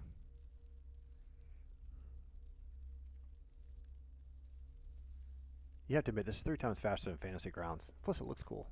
All right, so Zalaris zips into this room. Skier comes out here. Mercedes is in the hallway. Antolo's with Mercedes. They're starting to form more of like a frontline bond. The Druid's in here. We have the this is the room that we were in before. Okay, with a big fireplace. So we just draw a quick little fireplace and a big table. So let's put the big table like this with chairs on the end of it. There we go. And Elephanisi's here too. He's got a torch, steps in a room. Torch illuminates a room in its entirety. Elephanisi comes in with him, and the Druid decides to come in too. So the 3 of them are in this room, and she's just going to wait here for a minute. Vrindra's going to stay with her. He says, let me just go listen, check at the door. And she's like, okay, check at the door. Let's just hug the wall. Everyone's going to hug the wall here. He's just going to go up here and hide in shadows there. So let's give Vrinjar, sorry I have the mic away from my mouth. Let's give Vrinjar a hide in shadows check again, okay? A 90. So he thinks he's concealed, but he's not really, okay? So what do we have in here? I'll give you a quick description. Elfanisi's going to move along the wall here. The Druid's going to come in the middle and just take it all in. And Zos's going to come across here. So this is like an arms room. Inside here are cloaks hanging on the wall, lots of cloaks, little bits of leather tunics, some studded mail. Here are a series of clubs. There's shield, shield, shield, shield, shield, shield, shield, all hanging from the wall. Let's just clear that off real quick, get that cleaner. There we go. There's mannequins for ring mail. Huge hill giant sized ring mail here, here, and here. Over here is a bunch of fur lying on the ground with a bunch of stuff rolled up in a tube, like a bunch of spears or javelins. And here's a weapon rack with a series of big, beautiful two-handed swords. And every single one of those two-handed swords is black, almost like adamantite, if you know what that is. And on this is a little table with a bunch of like Norse open helm helmets, like you'd see from the 1300s or something, like the oh my goodness, what was the name of that culture? I've forgotten. There's a culture in history that used to wear those type of things all the time. The Normans, like a Norman helmet. So they go ahead and do a search of this room. I'm going to do a quick little check. Not at a disadvantage. A regular check for 3, 4, 5, and 8. Let's do one for Zalaris. 5, 6, 7. That's 12. Let's do one for the Druid. Okay, great. So while pilfering around and checking everything out, he stumbles across this pile of wrapped up furs, a bunch of javelins inside of it, and inside of one of the javelins is sparkly blue kind of material. And he's like, hey, wait, this is like some kind of a magic item or something. Where's Obscura? And the Druid's like, well, I can go check it out. The Druid comes over and takes a look at it. I'm going to give her a disadvantage roll with a d20 against her intelligence. She's like, oh, that's a magical javelin for sure, but it's just so large. It's just so huge. It's like 6 feet, 7 feet long. He's like, well, we don't have time for that kind of stuff. She's going to search along this wall. Elfanisi's going to search along this wall. Let's have her do a quick check. 61 versus, let's do find and remove traps for her. FRT for her is 65, and we rolled a 61. So there's no traps or anything. There's no secret passages. It just looks to be a room full of really, really well-crafted, beautiful armor. So they're going to give up on this and zip back through this meeting council chambers and come back to the hallway and come along this wall here with the Druid in the front. And they can have a conversation in the hallway across the way to each other. He's still sitting here listening, doesn't really hear anything. Says, let's go. Mercedes like, listen, let's go back this way. So everyone's going to start marching down the hallway, working single file, basically. And we get to the larger corridor here. We're going to get back into more tactical position with the cleric. And then the assassin and the monk are kind of in the back, and everyone's going to start marching forward. So we're going to switch maps for you real quick, okay? So we can get these guys off the screen.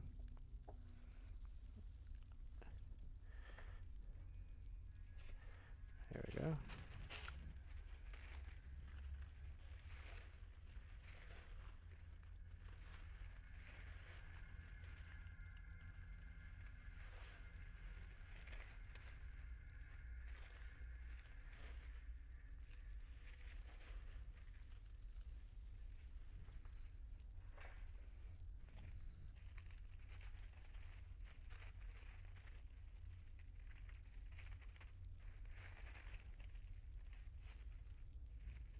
Okay. Here's the map we're looking for.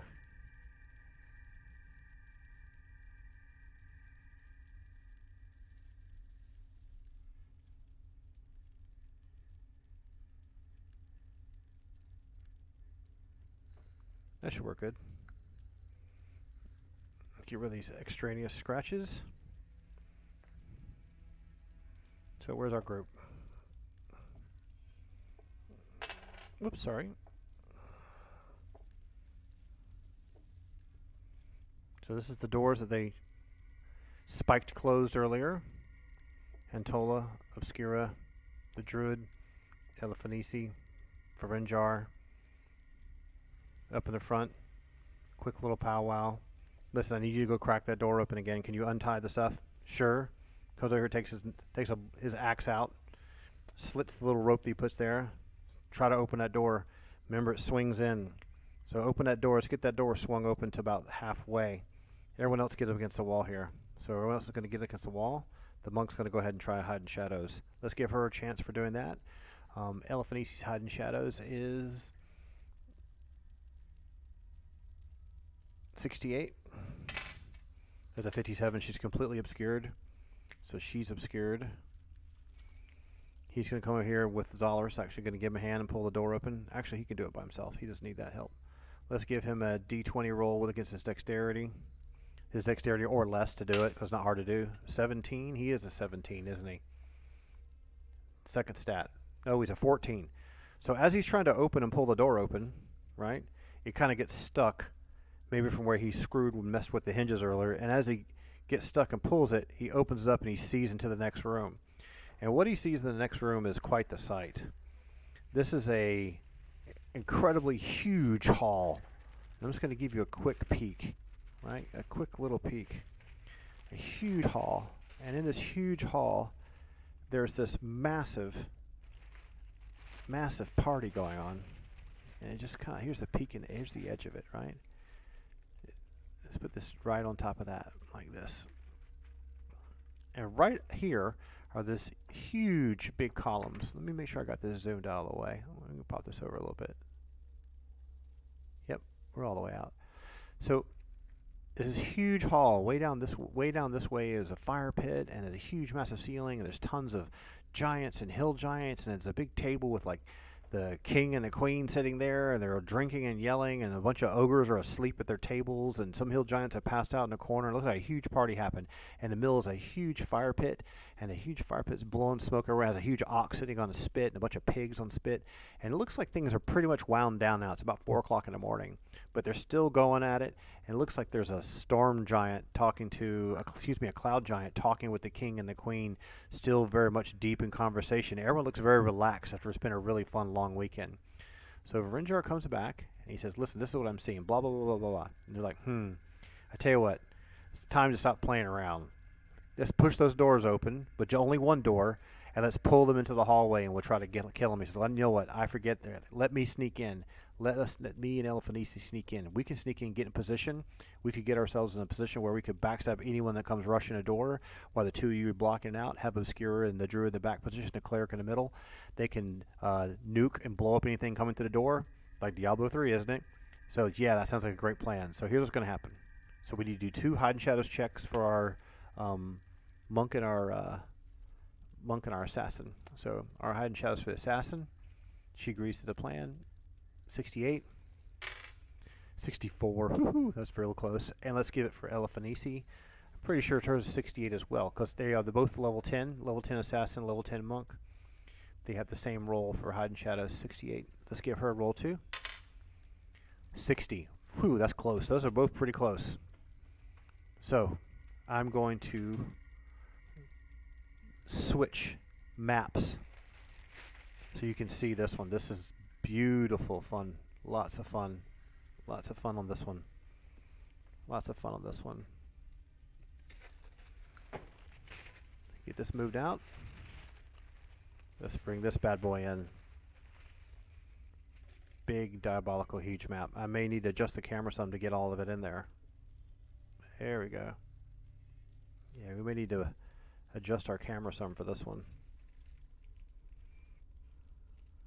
There we go. I'll tell you what I'm going to do. I'm going to resize the player information pane so you don't have to so we're going to decrease this size a little bit for you, so I can increase the size of this map here. There we go. So you can see this all the way out to the edge here. In fact, we'll pull it a little bit further,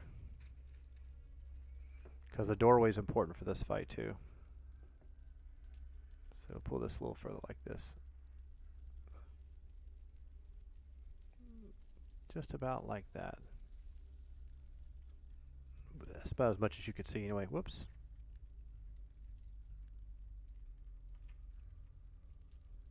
Here we go. All right. And then I'm going to just drag this back so you can see some of these stats. It's not perfect. I'll move this down here a little bit so you can see a little bit better. It's not perfect, but it may have to do for now. Let's put it up here. All right, good. There we go. So what do we have before us? So we have Elfanisi and and Varenjar, which is way over here, we're on the east side, have both hidden in shadows, and they see, this is what the room they see before they've slidden over here. They slidden, is that a word? They slid over here.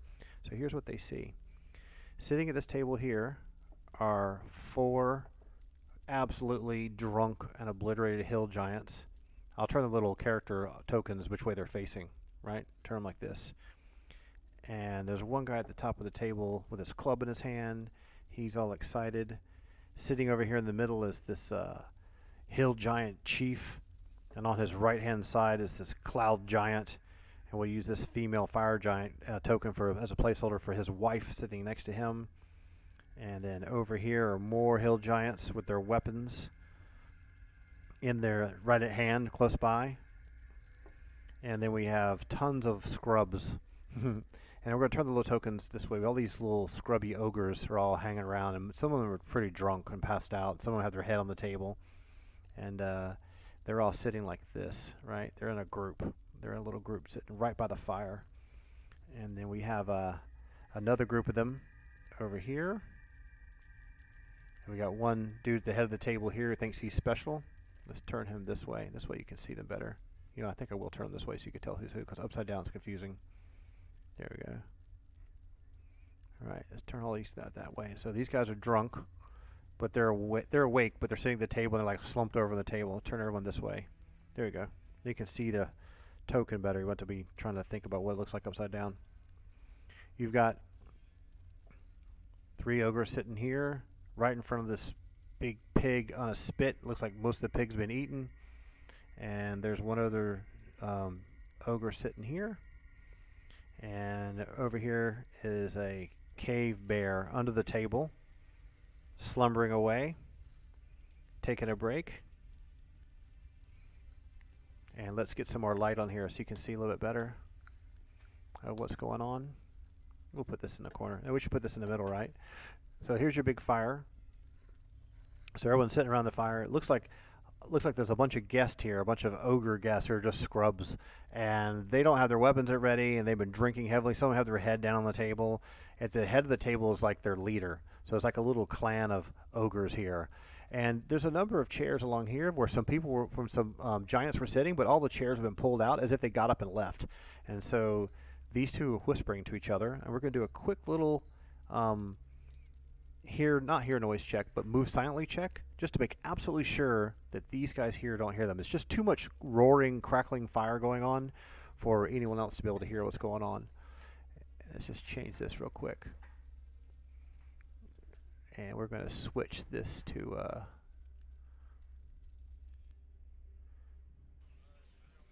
we'll put that in the background.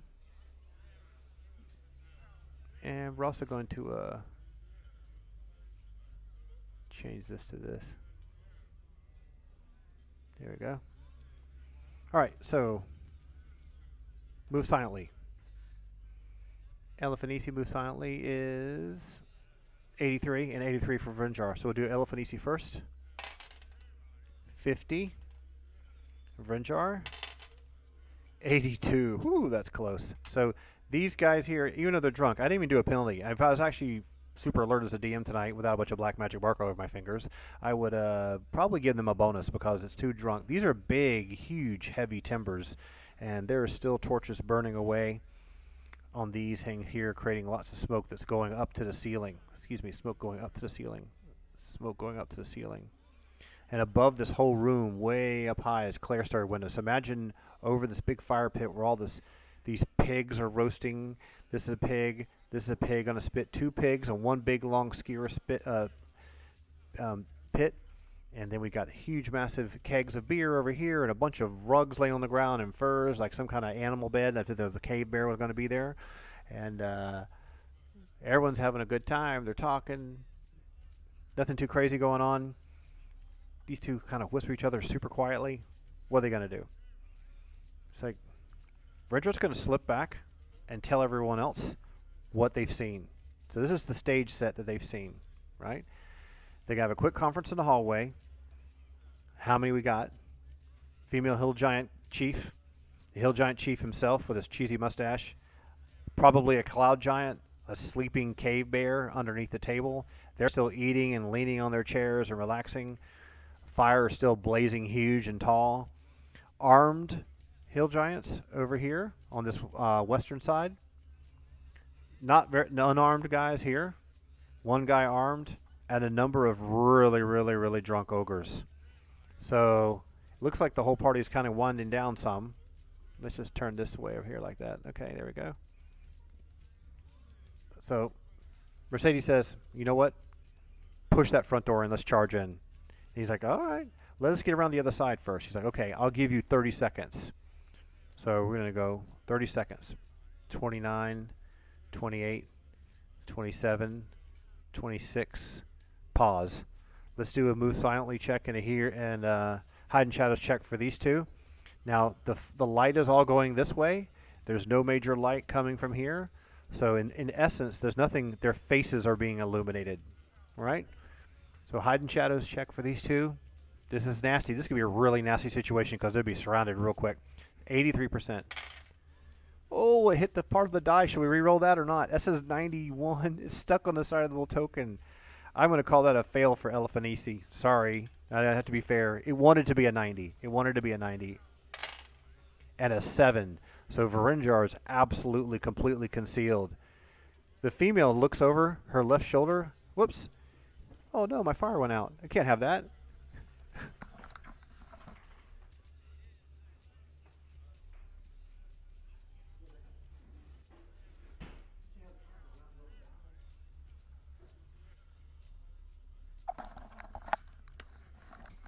Saving throw versus candle failed. There we go. Tea candle to the rescue. You gotta love these things, right? All right. This is nasty. So here's what would be fair. The female hill giant is 10 intelligence. She's not a complete idiot, right? Out of the corner of her eye, she thinks she sees this girl in this white robe. This girl in this white robe with no weapons, with this frilly clothing on, right? Looking like this, right? Out of the corner of her eye with flowing material and shiny silks. How could you not? She failed her hide and shadows check. She's 7 feet away. 7 feet away. This is over here we're talking about. 7 feet away. Is she intoxicated enough? I tell you what would be fair. Let's give her a saving throw versus inebriation, right? Let's give her a quick saving throw to see if she is on the ball enough to realize that what she saw was an actual enemy. I mean, the odds of seeing someone that close to you just appear out of nowhere are really low, right? Let's see what's going to take here. Let's clear this out of the way. Where's our crappy saving throw table for fighters? Yeah, let's go down here. I don't do these often, so I don't usually keep it on hand. There we go. There you go. Saving throw table. So let's do this over here like this.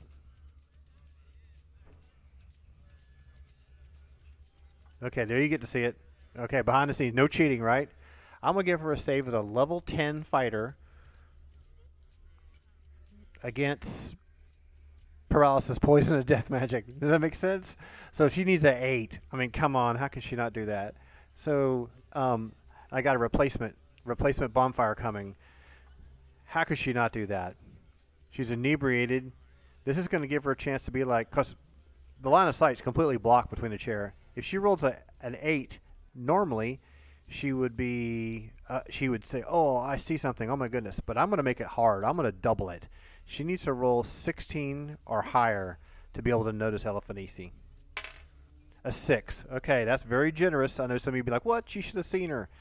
It gives her a chance to look over, because if you look, she'd look over her left shoulder, and Elefanisi go, whoa, she sees me. Holy crap.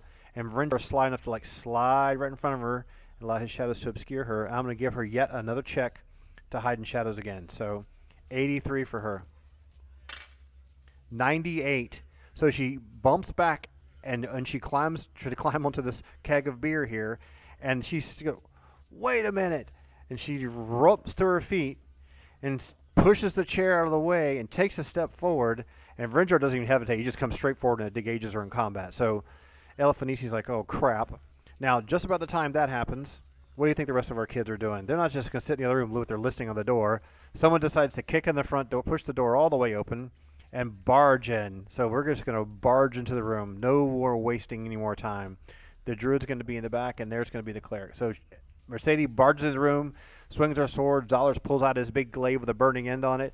This guy here sees him. We'll do, this will be a very complex combat fight. The druid comes into the room here, even considering shape-shifting, and Vrindros is going to get right in the face of this woman and just try to eviscerate her right there on the spot. So in order to do that, he's concealed in shadows. What she would do is she would come forward to attack Eliphanisi, and let's roll initiative for those two first. So this is the monster roll. That's really low. That's only a 4. And let's give Eliphanisi her roll. Let's get rid of this. DM screen. I don't need that in the way. Let's see what everyone. We need to see everyone's numbers. So I'm going to get rid of that. And let's get this down over to here again, because you don't need to see the page scroller. There we go. That's all you need to see. More combat room that way. And I'm going to bring this up a little bit like this. There you go. Now you can see what's happening. And I'll just read the other numbers. You know I won't lie to you. All right, there you go. You can zoom in. If you got a big 4K monitor, you're like, it's still blurry. So what's Eliphanisi got for a initiative roll? 6, 7, 8, 9 versus the 4. So Eliphanisi's ready to attack. So she's going to attack with open hand at the same time that Varenjar attacks. And when these guys come in the room here, we'll do a surprise check and all that kind of crap first. But this is going to happen super duper fast. Very, very nasty. So Varenjar's going to get a free attack. Main hand, off hand. Right? And what is the armor class of the chief? And we're going to put this over here, right? This is the chief and the wife and the cloud giant. Just so you can see for a minute. After we damage him, we'll put it there. We'll keep it off here in the rest of the time. So, what is her armor class? Let's just take a quick look right here. So, we've got the Great Hall, the name of our episode tonight. So, what do we got here? What do we got here? Chief's wife is armor class 6. Let's get Eliphanisi's attacks in first, because maybe they'll get a stun off. To hit AC 0, she needs a 14. Adds take away 6, she only needs an 8. Main hand, off hand, no penalties. 8 or higher, and she hits her twice. Oh, a 4 and a 5. Man, that poor little girl, she's not doing good. So she does 2 open hand attacks, and the female, the chief, she's got her huge club in her hand. She had it at her side, she pulls it up, and she just goes whoop, and just completely misses, maybe parries the attacks. And she's getting ready to pull back and take a swing, but remember, Varenjar gets his attack. So he's going to get a main hand attack and an offhand attack. So Varenjar only needs a 12 to hit AC 0, so he only needs a 6 or higher. The main hand attack, though, take 2 off right off the bat because he's dual wielding. Okay, that's 15. That's still a hit. And a 2 that's a miss. So his main hand hits. I got a little friend down here helping me out. Hello there. You want to roll some dice for me? All right. So main hand hit, but it said not a backstab. Okay, it's not double damage. There's no other fancy penalty bonuses to it or anything like that. It's just 1d8 plus 6 against large targets. So here's Varenjar's damage. 1d8, 4 plus 6 is 10. Let's just keep the books here for you. We'll keep these books in the open so you can see. Right? The wife is 45. What do we do? 10? She's at 35 now. All right. Put this over here. Now we need to do some other reactions. Now, they won the initiative. I'm going to give her a chance to swing, and then everyone else, I'm going to give them 2 steps. But let me do the reaction over here first. So, 1 step, 2 steps, 1 step, 2 steps, 1 step, 2 step. Now, let's roll for this group over here. This is going to be a surprise roll. They are not surprised. I'm going to give these guys, I could quote Nate Diaz, but I won't. I'm going to give these guys, they need to roll a 12 or higher on 3d6 to not be completely surprised, because it's behind them. They see the reaction, they see the queen, they're looking over here. They really need, so the highest number you're going to get is an 18. They got to get a 12 out of 3 die. A 5, a 6, a 9. All 4 of these guys are completely distracted by what's happening over here. Okay? So, Zollars is just going to run straight over here. The cleric's going to come gauge over here, and Mercedes is going to take 2 steps forward and swing her 2-handed sword and try to hit both these guys. And Obscure is considering what would be the coolest thing I could do to wipe everyone out. So she's going to have her staff and get her staff ready and start touching the runes on her staff. And if you don't remember, if you don't remember, I told you about this before. She has this very, very, very nasty staff. It's an artifact, okay? It's one of the few, it's the only artifact in the whole party. Okay, read what it does. See the purple writing? That is a Staff of Storms. The Ice Staff of Storms does 5d10 in a for 3 rounds. Okay? Now that's got a range of 120. So we're talking about 120. This is a 5, 10, 1, 3, 4, 5, 6, 7, 8, 9, 10. That's 50 feet. She could center this right in the middle of this burning fire and just flatten this whole area if she channels it without being interrupted. But she's not going to do that yet. She has confidence in what's happened. They've achieved surprise. These are scrubs. This is the only real problem. She may want to save her staff ability for something very nasty. So she's just going to take a step over here by the column. The druid's going to take a step over here. So now let's give Zalaris attack. These are Hill Giants AC 6. They don't have their gear on. Let's just get this sheet moved back. Okay. Oops. I just messed that up. There we go. Let's just make this just resize equally. There we go. We'll move about this size here. There. How about like that? That way you can see it. All right, cool. So, Zalaris, let's get him up. Second in line. AC 0 needs a 6. There's no way he's going to miss the guy unless he rolls a 1. Okay, we'll roll this out in the middle where you can see it. A 5. So he nails this guy in the back of the head, aiming for the neck, hopefully. The guy's pretty tall, so maybe just hits him in the back right where his chair is. And his damage is going to be 1 to 10 plus 5. So that's a 10-sider plus 5. 5 plus 5 is 10. That won't flat out kill the guy. But these are Hill Giants. Now I got a little cheat sheet for these guys too. Let me just put this out in front of you so you can see it. See that I'm not cheating. I'm going to move the fire out of the way for a minute so I don't knock it over and burn myself. So these guys over here are 8, 7, 6, and 5. So this is a level, this is 10 health. These guys died earlier. They were in the hallway, went to go to the bathroom. So that puts him down to 20, okay? So we're just going to pull that back off the screen, put that over here. Put our amazing fireplace in the middle because it's for atmosphere. So that's his attack. The druid's actually going to take a step forward, and it was against this guy. So this guy here is damaged. The druid's going to take a step forward, and in fact, let's give that guy a number so we don't get confused. This is number 8, number 7, number 6, number 5. We'll worry about the other ones when they get engaged. What does our heavily armored warrior priest type cleric need to hit AC 0? He only needs a 10. I'm going to give him a bonus of 5 because the guy, well actually, I don't need to give him a bonus at all because if the next guy's only armor class 6, he only needs a 4 or higher to hit it. The guy's flat-footed, he's not even doing anything, he's sitting in a chair. Unless he rolls a 1, he's going to miss. So a 17, that's a nasty hit. He uses a flail that's 2 to 8 plus 4. So 2 to 8, that's 2 4-siders plus 4. A 1 and a 1, not the greatest of hits in the world. Maybe partially hits the tail, the chair, excuse me. So let's just pull his over here. I'll keep some bookkeeping on this guy. So that was 4 plus the 4. Let's give him 8 damage altogether. It was 2 plus a 4 is 6. So this guy here is down to 29. All right? Complex fighting. All right. Who's next? Mercedes bravado swinging against these two guys at once. You know, you got to give players a chance to do heroic stuff. If you ever played Conan, it's just hilarious swinging frontal cone attacks at mobs. So what I like her to do, or Guild Wars does the same thing. What I want her to do is she's going to do a roll to hit against this guy with a follow-through swing to hit him. No, this guy has like armor class 6, and this guy's like armor class 7. There's no way she's going to miss either one of them. I'm actually going to allow her to hit both of them with her follow-through swing because it's a two-handed sword, okay? She only needs a 6 to AC 0. I'm going to roll 2 die for her, unless either one of them is a... the first one is a natural roll with no penalty. Unless it's a 1, she doesn't miss. Okay, the first one hits. The second one, let's take away 5. So she would need to hit AC 0, she needs a 6. Add 6, take away 6, puts it at 0. Let's make it a penalty of 5 to hit the second guy. So she needs a 5 or higher, a 4. So the second, she does this big swooping two-handed swing. I got a sword on the table, but I won't pull it out, right? But she nails this guy pretty heavy duty, but she just, he's like able to put his club up and block it.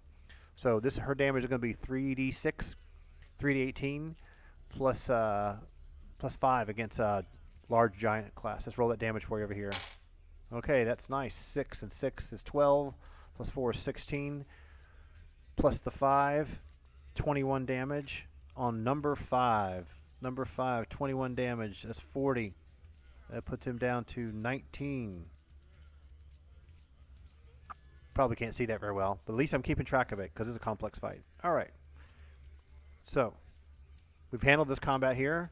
We have a druid that hasn't done anything. We have her chance to take a swing back at someone. We need to do a reaction with the noble group here and the cave bear. But to tell you what, the cave bear is not drinking. It's not doing anything weird. I'm going to give it an initiative roll after seeing what's happened over here and knowing that he's taken an attack. So let's give him an initiative roll, and I'm going to give an initiative roll to Vrinjar to see whether he is aware of the fact that the cave bear is coming. So the cave bear will give him, oh, that's nasty. That is, let's look at that, 17. That's a 17 for the cave bear. And Vrinjar doesn't realize that come flying out from underneath the table as this cave bear tries to pounce on him. Now there's a chair here. So the cave bear is just going to go roar and stand up on his hind legs. They're really big and just take a swipe. So he's not going to, he can go swipe left, swipe right, and then take a bite. Very, very nasty. Cave bears are not your friend. So I've got the cave bear over here. And here he is. You see in our cool, amazing DM cheat book. Get rid of this crap. We don't need this anymore, right? What's the cave bear need? He's hit die 6 to AC 0. He needs a 13. All right.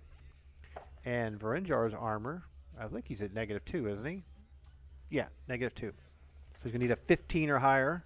So I'm going to roll 3 20-sided dice. The first two will be claws. Claw. Nope. Claw. No. Bite. 16. So it's a bite. The bite's the worst one. The bite's 1d12 damage. So it's able to kick a big nasty bite out of him. We'll use this blue 12-sider for this. 10 damage. So Vrinjar's just taken 10 damage. First time in the party someone's taken damage.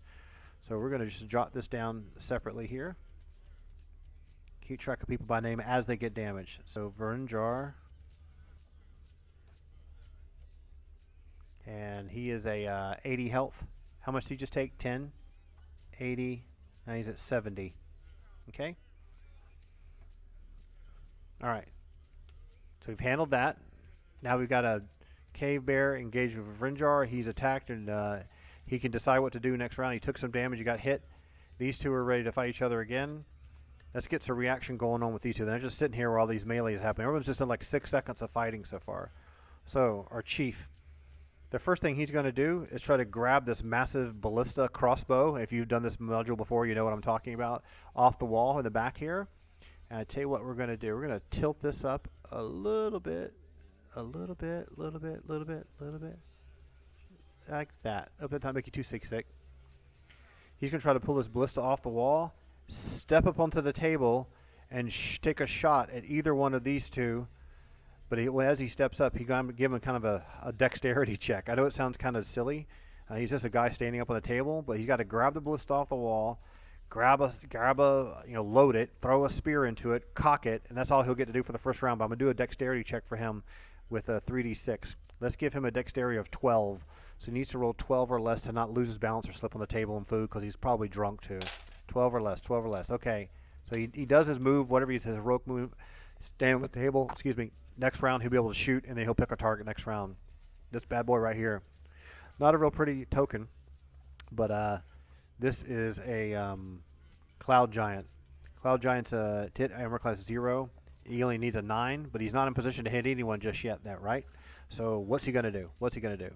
If you're playing the Cloud Giant, what would you do? Well, all these chairs in a way, and I can't really push the chairs in. I want to jump to my feet, so I'm going to push my chair back, and I'm going to leap up onto the table. And after I successfully do that, I'm going to leap down on the ground. I'm going to rush forward and start destroying some of these guys. I'm grabbing my massive two-handed warhammer with me. So I grab the two-handed, push the table back, grab the two-handed hammer, leap up on the table. So let's do that right off the bat. Let's give him a 16 dexterity check. So he easily does that. That's 5, 6, 7, 8, 9, 10, 11. So he's in position to jump down. I'm going to go ahead and have him jump down, knock this spit of pig over into the fire, right? We just blow the fire out, right? No. And he's ready to rush forward. So the next round, he's going to rush forward into the melee. All right, so we've done all that actions there. When he jumps up and when the king jumps up, this group sitting over here needs to react. So what I'm going to do is give them let's do it this way. Let's do a percentile roll for fun. I'm going to give them a 60% chance to be like, yeah, let's get involved. Okay, so 60% or less. If it's higher than that, they're like, we're just going to watch for a second. So 60% or less, they get involved. Okay, 32. So they feel very inspired. They're all grabbing their weapons and taking a step. So everyone's taking a one step and getting ready to engage in combat. Now let's react to these jokers over here. What is it? Let's do them the same kind of thing. Now these guys are very, very, remember me saying very, very, very inebriated.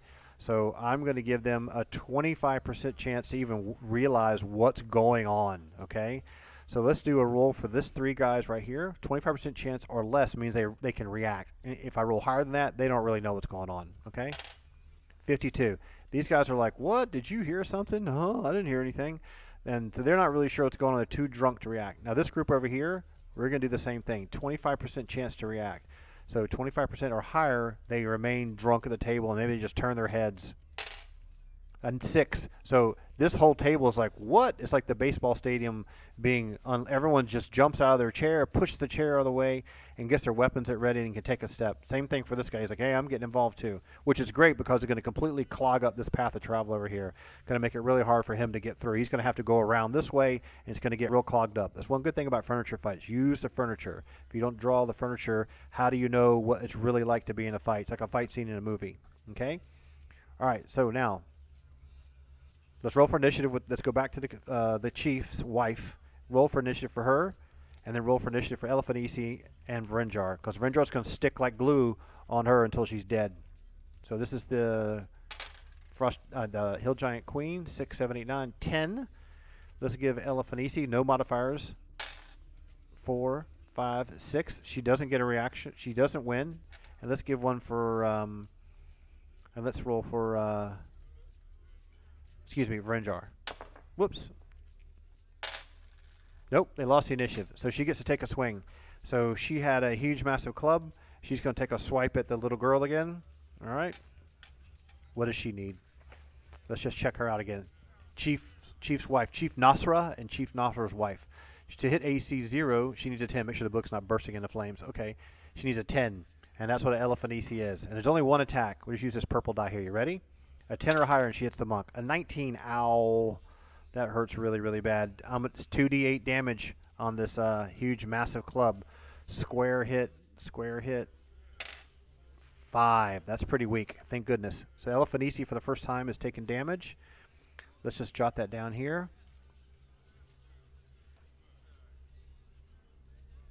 And her base health is... Oops, I don't have her sheet up. Let's pull that up so you can see. This monk has so much bad luck. She really needs to step it up. She's only 40 health. And what did she just take? 5. 40 down to 35. Okay. So I'm going to use a monk ability on her to get her out of jail. Now Varenjar's turn, then Elfanisi's turn, and I'm going to have the bear here, and I'm going to give the druid something to do with the bear, and I'm going to have her take a step over here. And then these two will attack in a moment. So Varenjar's going to get his attack first, and then Elfanisi's going to get her attack. So let's do Varenjar's attack first. I try to remember to use the red for his main hand, and it's -2. And the chief's wife armor class is 6. Yep, AC 6. So what do we need again? 12, 6, 6 or higher. Let's deduct 2 off this. 9 minus 2 is 7. That's still a hit. Main hand hits. Offhand hits. The damage on his is 1d8 plus 6. So let's just add 6 to each of these 2d8 rolls. All right. There's a 6, an 8, and a 7. And that's going to give her some damage here. An 8 and a 7 is 15. That puts her down to 20 health. That's a pretty good hit. Remember, there's 2 black axes. Probably 2 frontal chops, just like a Shadow Blade would do in Dark Age of Camelot. They used to have an amazing animation. I used to love it. So cool. Really, really violent. Elfanisi gets a chance to do something. She's gotten hit, but she didn't get hit that bad. I'm going to have her do 2 open hand attacks and try to get a stun off. All right? Elfanisi only needs a 14 to hit AC 0. She only needs an 8 to hit the queen, if I'm not mistaken. Not the queen, but the chief's wife. The queen's wife's AC 6. So 0, 6, add 6. Take the 6 away from the 14 is 8. Okay? 2 20s. Let's give her a better one. You can't use Renjar's 20-sider. Where's my other 20 at? Oh, I'm missing one. Where is it going? I want to use the other one. I like the other blue color. Oh, here it is. Just use these translucent ones. They're really pretty. Okay, girl. What do you need again? 8. 8s. Oh, a natural 20. Yes. That's going to stun. These are 2 stuns. Game over, lady. 2 nasty stuns. Let's just roll the stun duration.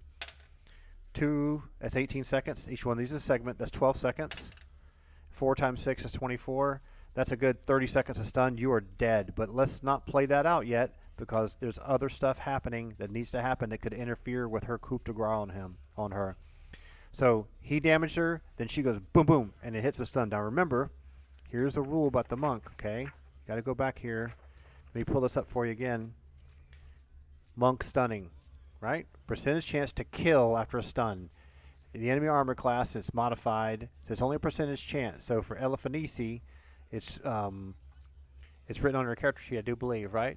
On a stun, percent chance to kill, for example, blah, blah, armor class 4 plus 3. So she gets to add 3% to the chance. What did we say that the armor class was of the Chief Nosra's wife? 6 plus 3 is 9% chance to flat out kill her. Think she can do it? I don't think she can do it. You think she can do it? All right, here we go. Ready? 9% chance. No way. Good try, though. You never know. Could hit the lottery. But she's stunned, so I'm just going to put her incapacitated. So what can we do for that? Let's just give her black and blue marker, right? So she's stunned. Now the cave bear is here. I'm going to have the druid get a chance to do an action. You're the druid. You see this fight happening. The cave bear is just an innocent victim. What would you do? Would you try to charm animal? Let's take a look here. What could she do? Animal friendship, entangle, neutralize poison, plant growth, cure serious wound, summon horses, wall of fire, animal summoning.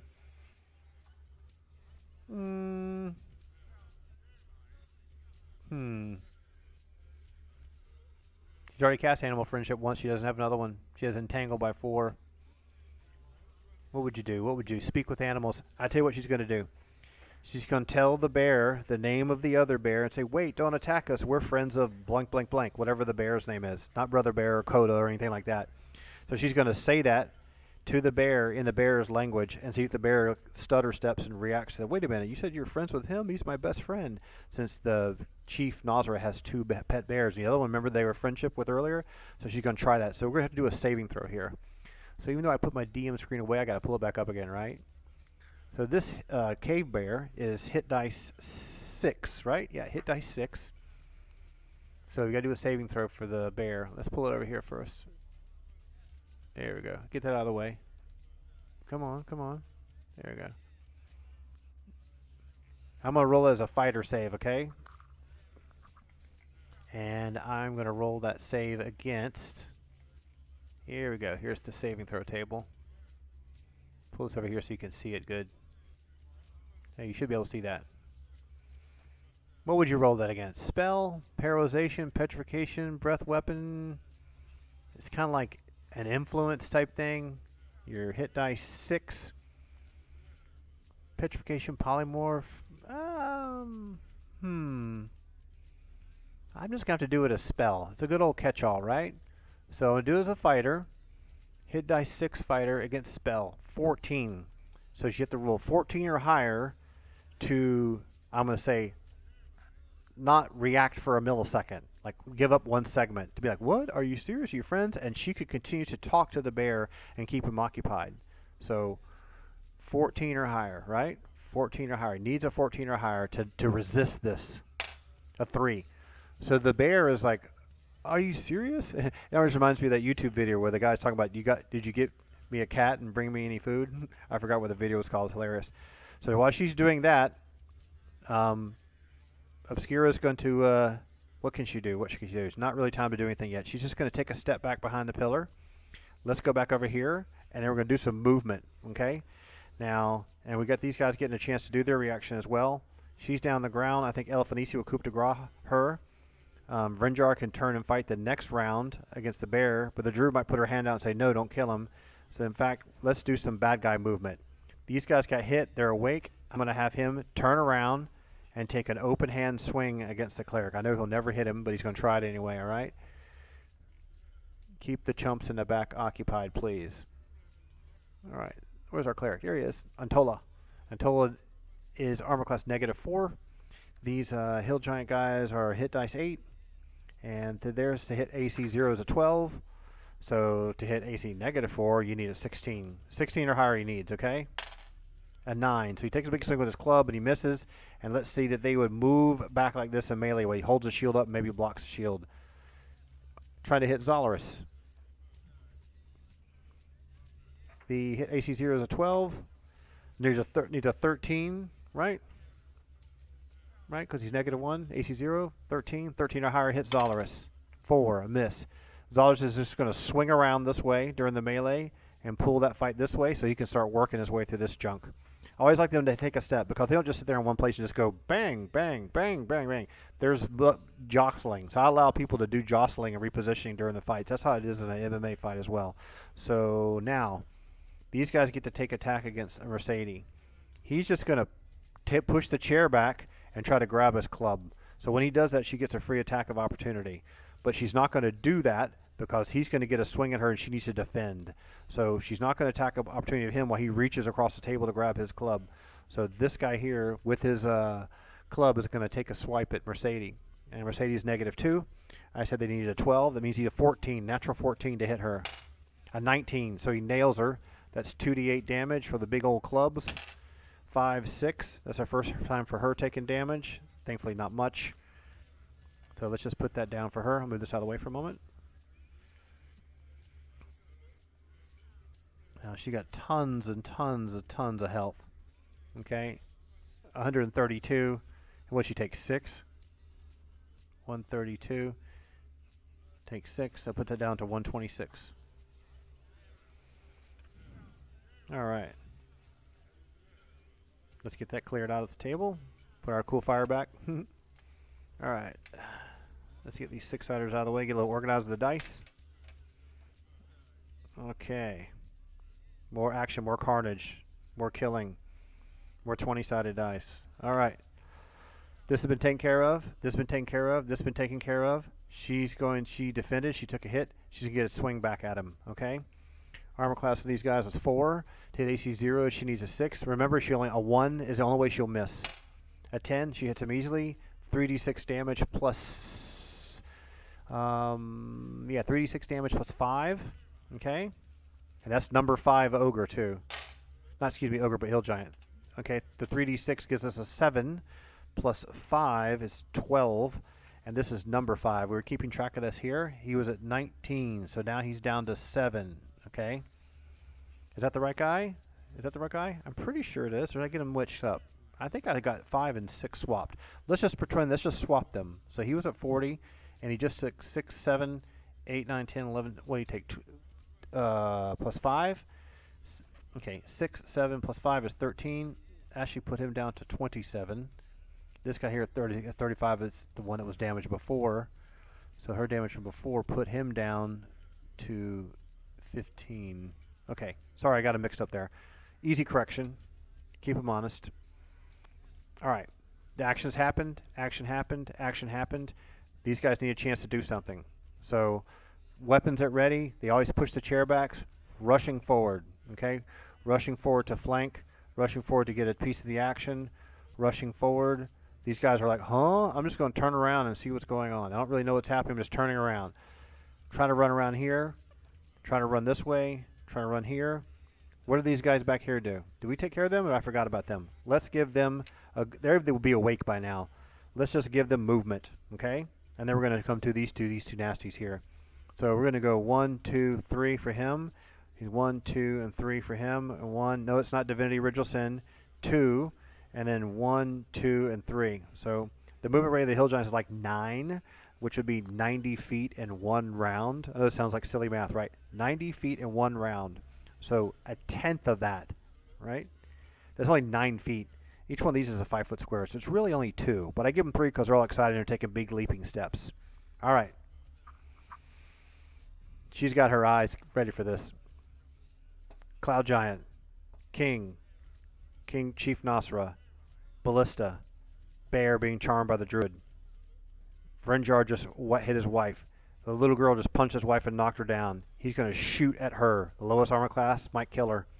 Lowest armor class, protecting his wife. That's the instinct, right? Wouldn't you do the same thing? I would do the same thing. What's it going to take to hit Elefanisi? This is where it gets fun. In fact, let me pull up my player's handbook, because this will be very funny to refer to. Bear with me a second while I pull this up in the background, because I know what's going to happen. If you know anything about monks, you know what's going to happen too. There we go. There we go. Let's pull that over here and get this out of the way first.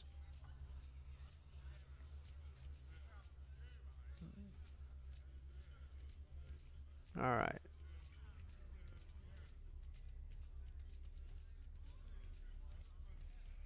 So let's just flip through to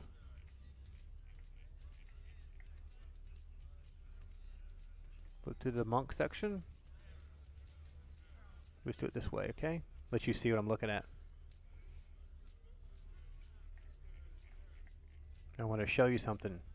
If you play 5th edition, 4th edition, which was odd, Pathfinder, there's the thieves, assassins, there's the assassin section, monk is last. Alright, here we go. I'm going to talk about this for a second. He's going to take a shot at her, right? Let's just make this a little bit bigger so you can see it better. There we go. Let's pull this over here.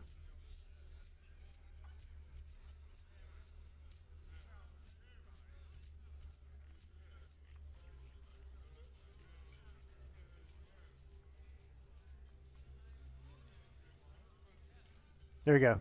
Non-magical missiles. Check this out. Non-magical missiles, arrows, bolts, bullets, thrown daggers, javelins, spears, which would normally hit, can be dodged or knocked aside if the monk is able to make his or her saving throw against petrification. Okay? Those little rules like that are just buried away, but if you think about it, that's pretty nasty. That means at range defense for her, all she has to do is make a saving throw. But the thing is, her petrification saving throw is only a 10. That's not too bad. It's a 50% chance, basically. 50% chance that when he shoots this big, nasty, horrible ballista at her over the stunned wife, that she might be able to either deflect it or evade it. So in this case, evading it would be the smart thing to do. So what's it going to take for him to hit her? He is hit dice. He only needs to hit AC 0 of 10. He has a 50% chance to hit her, and she has a 50% chance to evade it. Ready? He needs a 10. She needs a 10. Here's his roll first. You ready?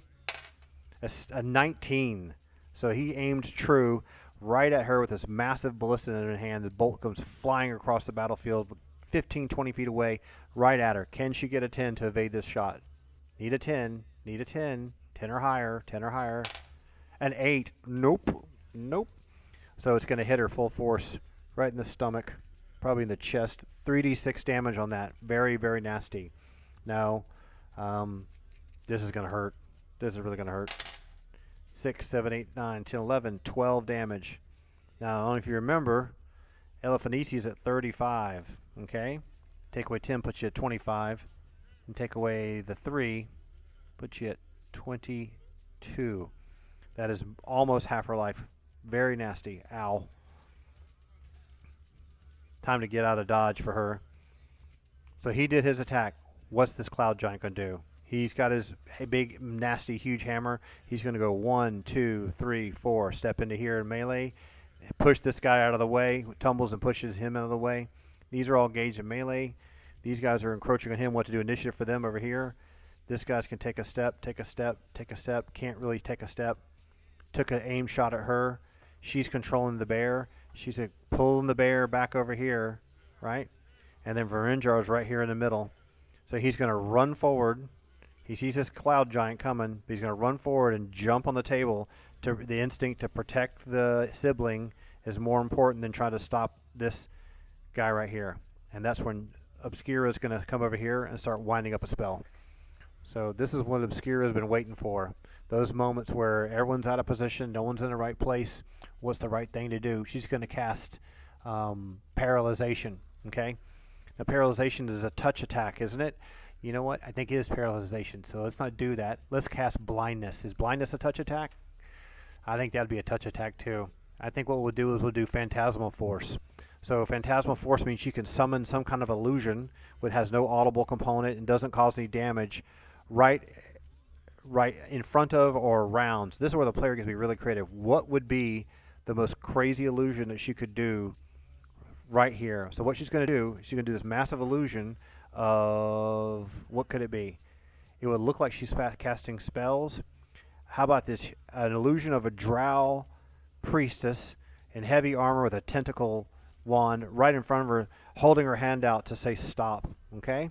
So he needs to save. So this is the way I handle that kind of stuff. It's a little different because in the player's handbook and the Dungeon Master's Guide they say disbelief. So how do you want to handle illusions? Well, here's the way I like to do it. I'd love to know what you'd like to do. So I like to do a wisdom check, right? And then an intelligence check. So you get 2 saving throws, to my opinion, equal disbelief. So the wisdom check is kind of like your wisdom is, are you assailed by the illusion? Like, does it affect your mind? Do you like, oh my goodness, I think I see things. Intelligence tells you, but it's not really moving right, or it doesn't look right, or it looks translucent. It's like looking at the Princess Leia hologram in Star Wars. So we'll do a wisdom check first, and then we'll do an intelligence check. And it takes both of those to disbelief. If either one of them fail, they continue to believe that it's real and then get to try again. So with that kind of an illusion happening, you know it has no sound, that she's making an illusion of a drow priestess holding out her hand as if to say stop. So let's do a wisdom check. So what would the wisdom be for a cloud giant? We're going to have to use DM judgment here. Let's just roll it. Let's just roll it. 3d6. What is his wisdom? 6. 6 is 12. 13, 14. So he's got to roll 14 or higher. No, 14 or less. But I'm going to make it a disadvantage on a 20-sided die. 14 or less on a 20-sided die to pass the wisdom check. Okay, so he passes the wisdom check. So that means that it doesn't really assail his mind, but we're going to pop this right here in the middle of the screen. So here's a drow priestess summoned right here in front of him, holding her arm out. Now let's do an intelligence check. So let's give him a 3d6 intelligence roll. 3, 9, 10, 11. Okay, and so if he rolls 11 or less, he realizes it's an illusion. Okay. Okay, he rolled a 16. So his mind isn't completely tricked, but he sees it in front of him and he's like, "Wait a minute! Oh my goodness, that's a drow priestess. She's holding this thing, and so she's going to actually. I'm going to give her a charisma check. Excuse me, an intelligence check. The intelligence check is for her ability to convincingly modify the illusion over the course of the half saves to make it more convincing and more powerful, more strange. Okay, so she needs 17 or less. A 6 easily. So she's able to modify the illusion as she sees the reaction of the cloud giant, and what she's going to do is she's going to have it pull back the flail, the tentacle flail, as if it's going to hit him, and hold her shield up like she's very pissed and angry with him. So I'm going to give him another saving throw. This time I'm just going to save versus spell. Okay, so let's pull up the. I tell you what, let's just do it this way. I'm going to just adjudicate this, if that's even a proper word. He needs to roll a 16 or higher. Actually, he needs to roll higher than her intelligence to win that one. So he needs to roll 18 or higher on a 20-sided die. A 9. Nope, no way. She's too good at it. She's been doing it for too many years. He steps back. So the illusion comes forward. So that's crazy stuff there. Very debatable, but it's personal preference. Otherwise, illusions, how do you find save versus disbelief? Someone can tell me which page it's on. I've never been able to find it, and I've played since 1978. So she got nailed. She's got to do something. More combat over here. More combat over here. This is all fine. There was a shot. Got nailed.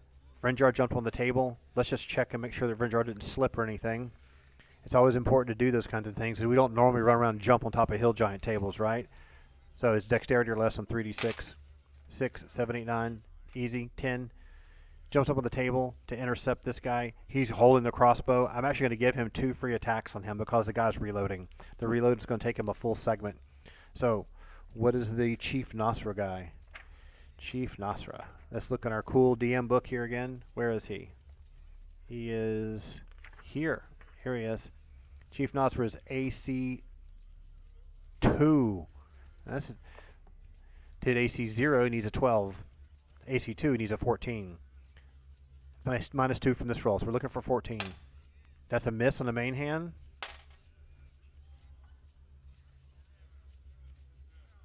The AC 0 is a 12. AC 2, it means he only needs a 10. So this is a hit. This is a miss because you take 2 away from it. All right, sorry, it took me a moment. I went brain dead for a minute. 1d8 plus 6 is the damage. 1d8 plus 6. Here we go. We'll just do this one here. That's 13 damage. So, Chief Nosra, 13 damage. First time damage in the entire grand melee. And let's just get our pin here. Here's a pin. I got pins everywhere. 13 damage. Minus 10 is 55, plus minus 3 is 52. No, excuse me, 48. No, it's 52. Yeah, that's right, 52. This math thing is cool. All right. So he's been damaged. He's engaged in melee. That's great. He'll be able to block that. He can take a step and take a swing at him.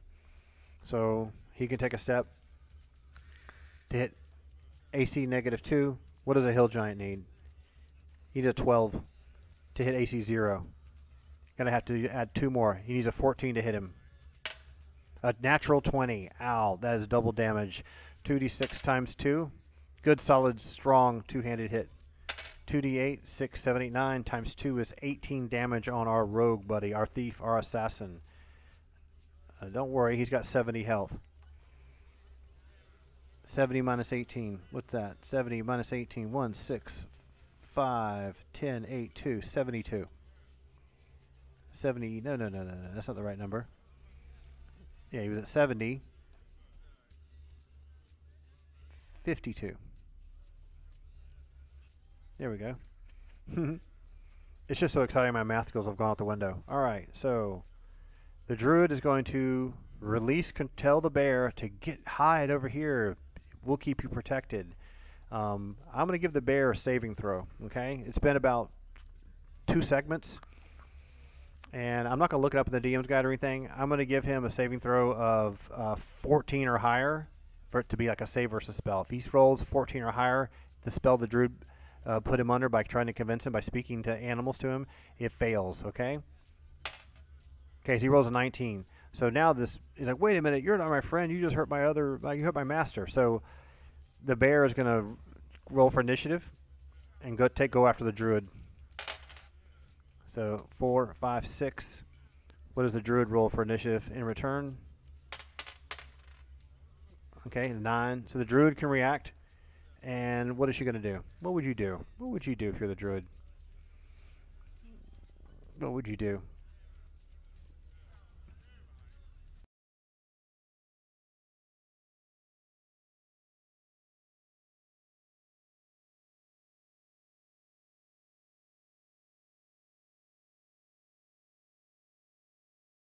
All right. Sorry about that. My USB cable came out. You never know what's going to happen. All right. Hope we can still hear me and everything. And let's get this going again. There's our music. Cool. Hope you hear that. Looks like it's recording. I hope it is. Otherwise, it's going to be silent for the last half. I'm going to take a picture of this with my phone. That'll be something to write a little article about. Yeah, I was in the middle of playing this incredible battle in the massive hall of the hill giant chief, and my USB cable and my stupid headset came out. Looks like it's recording, so I think we're going to be okay. All right. Where were we?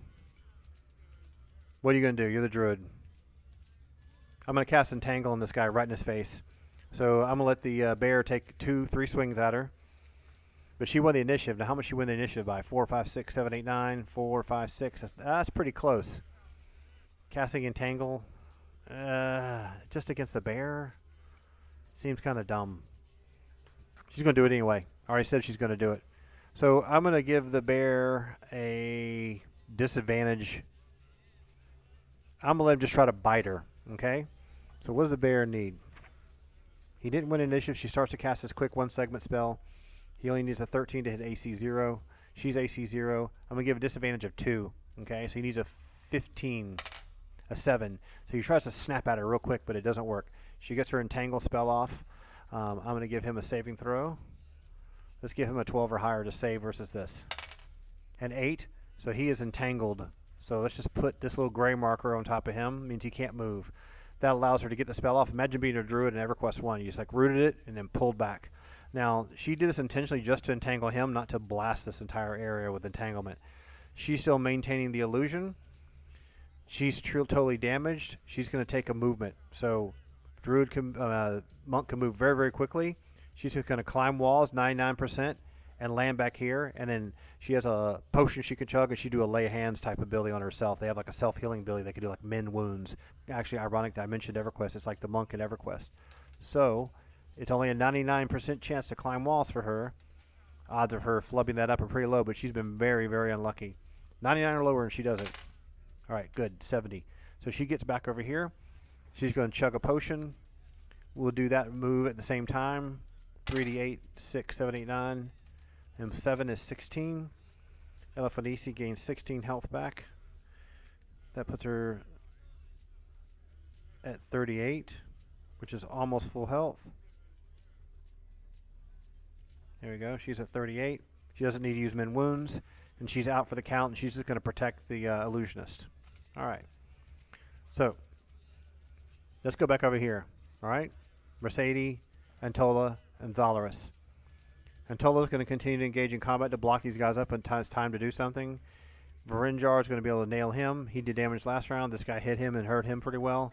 Him by himself on the front lines isn't that good of an idea, but he's very, very, very aggressive. So Zalaris is going to continue to attack this guy. Even though these guys are coming up on his flank and his behind, he's not really going to worry about it. So what does he need to hit that guy? So these hill giants are just a bunch of chumps with armor class 6. So to hit AC 0, he only needs a 6. So he only rolls a 1 to miss. Okay, 13, easy hit. The damage for him is really, really nasty. It's a 2d8, 1d10 plus 1 plus 1d8. So we're going to roll 1d8 for the fire damage. That's 7. And then a 1d10, which is plus 1. 9 and 7 is 16. That was guy number 8.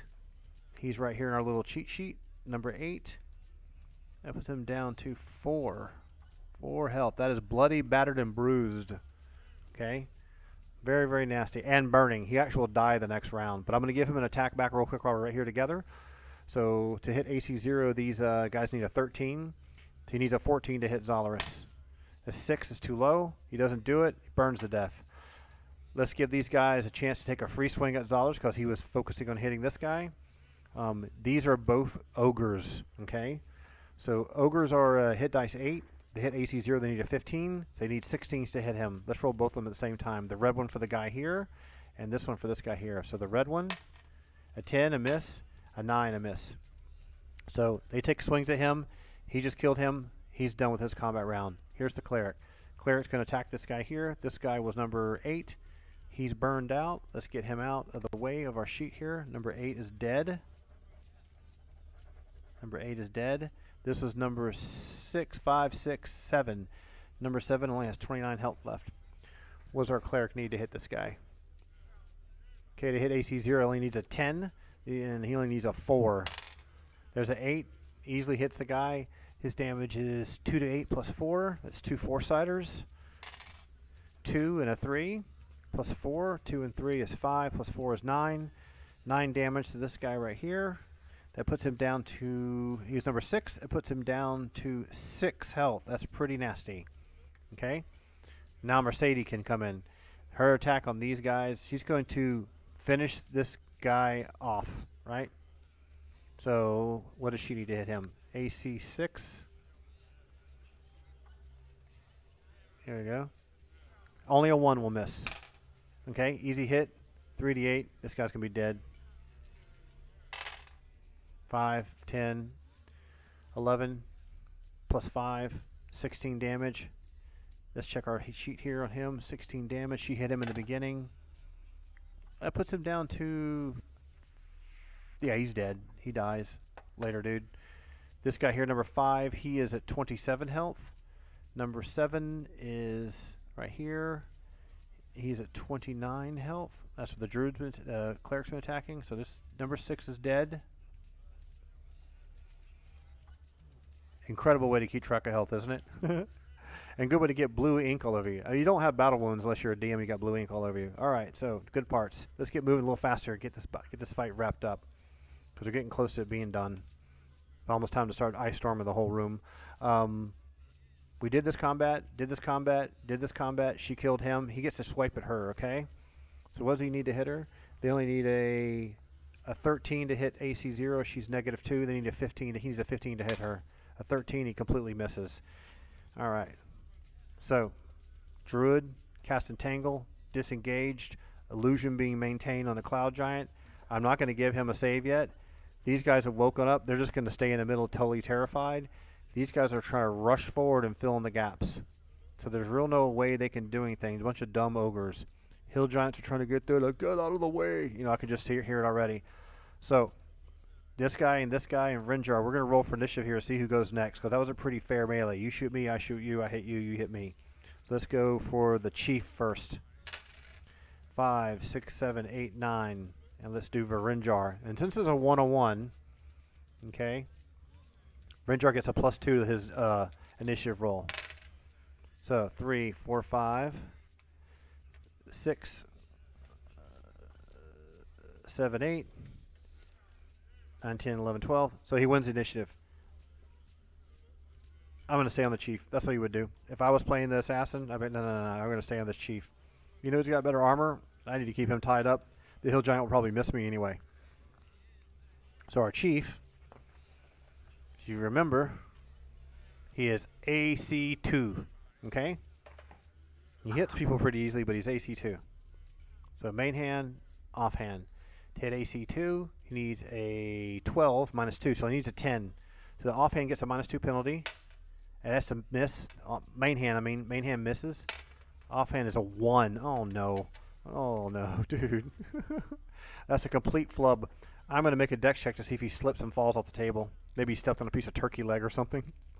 No disadvantage or anything. I'm just going to make it. You roll your dexterity or less. His dexterity is 14. Roll it or less on 3d6. Yep. So he doesn't lose his balance, but his offhand really flubs, and the guy defends the move.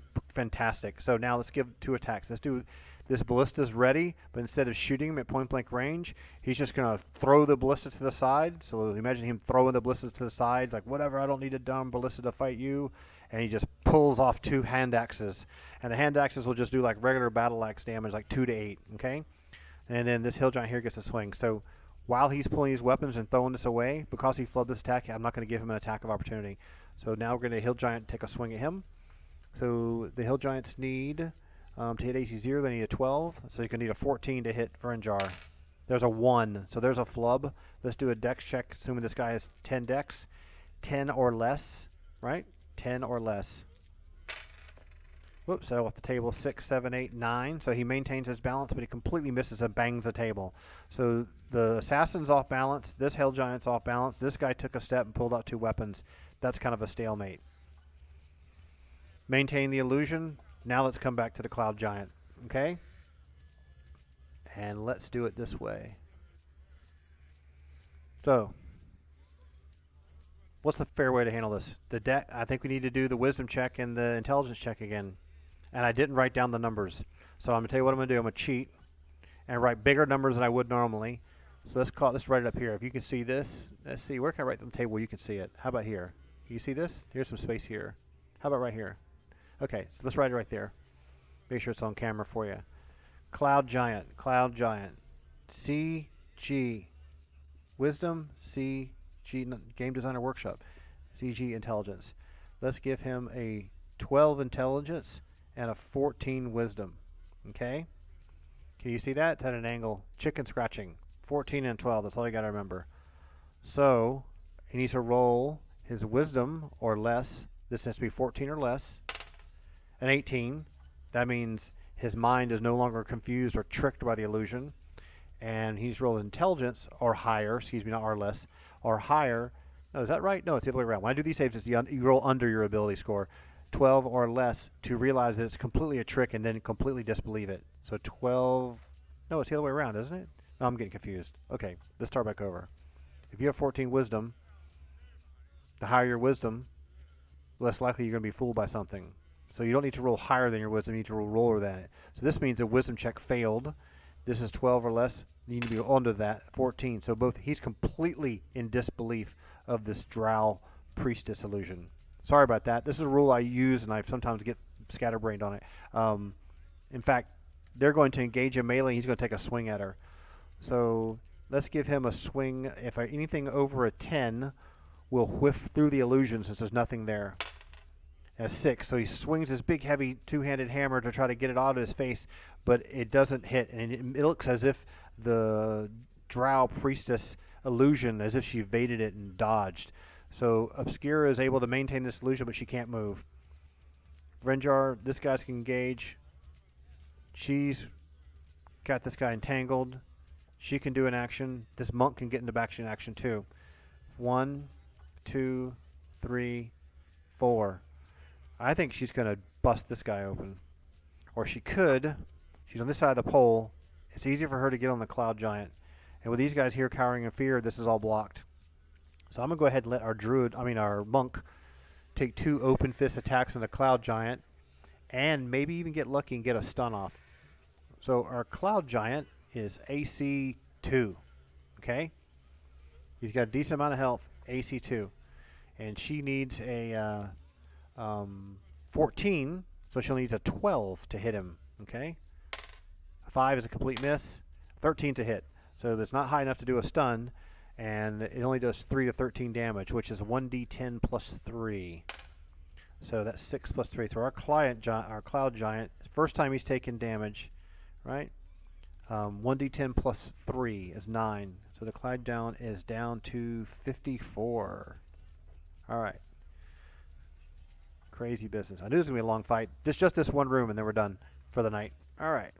May take a little bit longer. There's a lot more killing to do. So she's engaged in melee with him. These guys are all engaged in melee here. This guy needs to get his chance to attack Renjar with the 2 hatchets, especially since Renjar lost balance, and the other Hell Giant hit the table and lost balance. So what does Chief Nosra need? Chief Nosra needs to hit AC 0. He only needs a 10. That's right here, okay? Only needs a 10. So our Assassin boy is -2. That means he needs a 12. So it's just 2 dual wielding. So the main hand's -2. So let's roll the number first and see if it's higher than a 12. That's a miss anyway. So the main hand misses. Needs a natural 12. A 12, right on the money. So that hits. It's just a hand axe. So I'm going to give it 2d4 damage on him. Whoops, a 4. And off the table I rolled a 1, which is 5. So if Renjar takes 5 damage, he was at 52. So the take away 2, take away 3 more. So he's at 47. So let's just put him down here. Renjar equals 47. Okay. Great. Now we could do retaliation attacks, but we need to let everyone else take a move. So let's go all the way back over to here. Dollars is now dealing with this swarm of ogres. So we've got Ogre 1. These 2 guys are the only ones that can actually take a swing at him. So our ogres, we have them on another page right here. To hit AC 0, they need a 13. That's the K-Bear, excuse me. The ogres are up top. To hit AC 0, they need 15s, all right? So what are they going to need to hit him? His armor's pretty decent. AC 0, they need a 15. He's -1, they need a 16. So a 16 for him to hit and a 16 for him to hit. 11, there's a miss. He missed. 14, he misses. Dollars gets a chance to attack back. He's just going to plow through the lower health guys. The ogres are only AC 5. To AC 0, he needs a 6. So he needs a 1 to miss. 11, that's a complete solid hit. And as I remember, it is 1d10 and 1d8. 1d8 and fire damage is only 1. And this is plus 5. So 5 on the d10 is 8 and 1. And it's burning for additional 3 rounds after that. So 8 and 1 is 9 damage. So let's make a new damage sheet for... In fact, what I'll do is I'll just keep track of that in the book here. Let's call which ogre dude is that. This is Ogre 1, 2, 3, 4. These guys aren't engaged in anything. Okay. And this is Ogre 5. Ogre 8 died. This guy over here is still alive. This guy here is dead. He's still alive. Let's get rid of this torch junk. Just making it dirty. Okay, cool. So I just damaged him. Let me just jot him in the book. Ogre 30 health. Let's knock that health down. Okay. Alright, what's next? Cleric. The cleric realizes the fight's getting complicated. but he can't disengage from his target. But he should be able to kill him with this next round. Once he kills him, he's going to step forward and start doing something else, something a little more meaningful for the entire fight.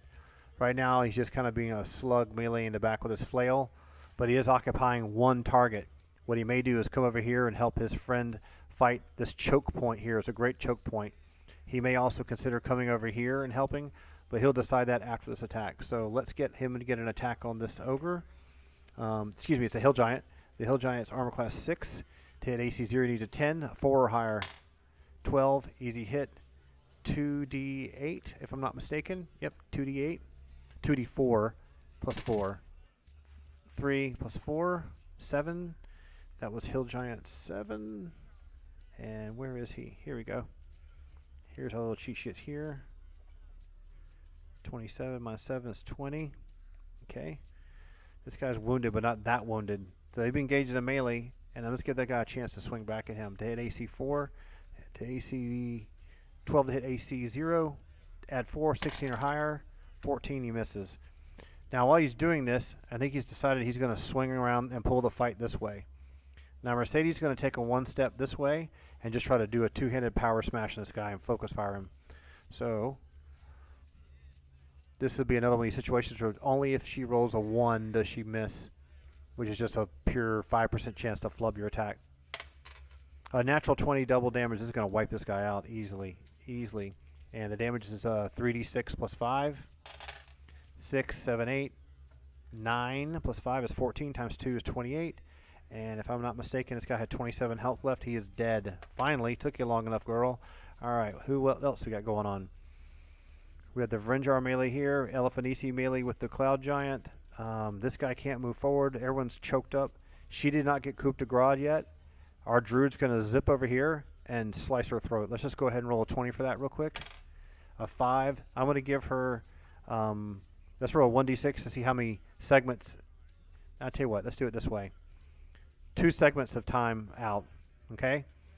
2 segments to make sure you really kill her, just to get her out of the fight. The chips are down. All right, so we did that. Elefanisi versus Cloud Giant. Cloud Giant tried disbelief. He thinks the Drow Priestess is attacking him. Elefanisi's going to go in here and try to stun him again. So let's see if we can pull that off. So to hit the Cloud Giant is AC 2. So Elefanisi really needs to get some protection gear. There she is. She does a lot but doesn't kill a lot. 14, AC 2. She only needs a 12. Okay? She only needs a 12 and a main hand or offhand to hit. There's an 18, that's a stun.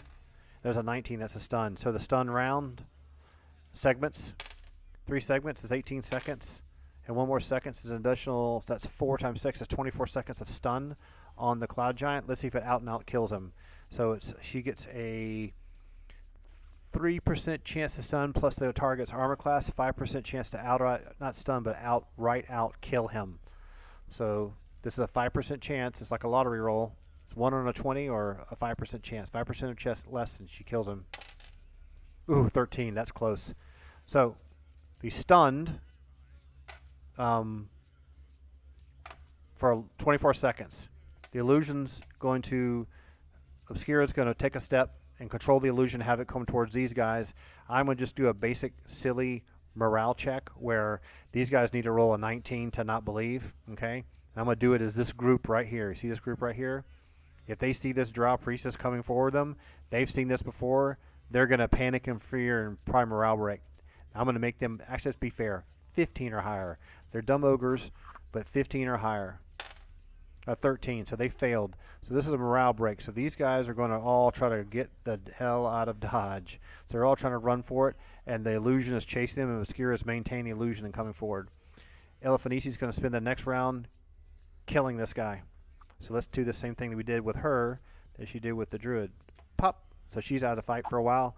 She's occupied with the line of sight here. We're getting dice all over the place. All right. Our cleric's not very effective. We got to get him finished. Vrenjar, Hill Giant, and Chief Nosra. So Chief Nosra tossed the ballista aside. He just watches his wife being skewered by the Druid with a scimitar. He's completely enraged. He's just going to swing again. I want to give these guys an initiative roll. So black for the Chief, 5, 6, 7, 8, 9, 10. And for Varenjar, who gets +2, 2, 6, 7, 8, 9 plus 2 is 11. Let's compare that carefully. 6, 9 plus 2 is 11. 9 plus 1 is 10. So Varenjar gets to go first. Those are fun. Sometimes that's all you need to win the fight, is just a 1 initiative point. So main hand on Varenjar always is a -2 penalty. He's doing Chief Nosra. Just to bring your memory back up, Chief Nosra is AC 2. Okay? So he would only need to hit AC 0. He needs a 12. He only needs a 10 to hit him. We're going to take 2 off this roll. A natural 20, that's double damage no matter what. And a 15. So both hands hit. First hand's double damage. Love that roll. Love it. 5% chance to slaughter something. 1d8 plus 6 doubled. Let's do that. Let's do that main hand first. A 3 doubled to 6 times 2 is 12. And the offhand, let's do that one as well. Yeah, they both hit. The offhand, so that was, well, that was, okay, let's see it again. Yeah, plus 6. 3 plus 6 is 9. This is 18. So 52 minus 18.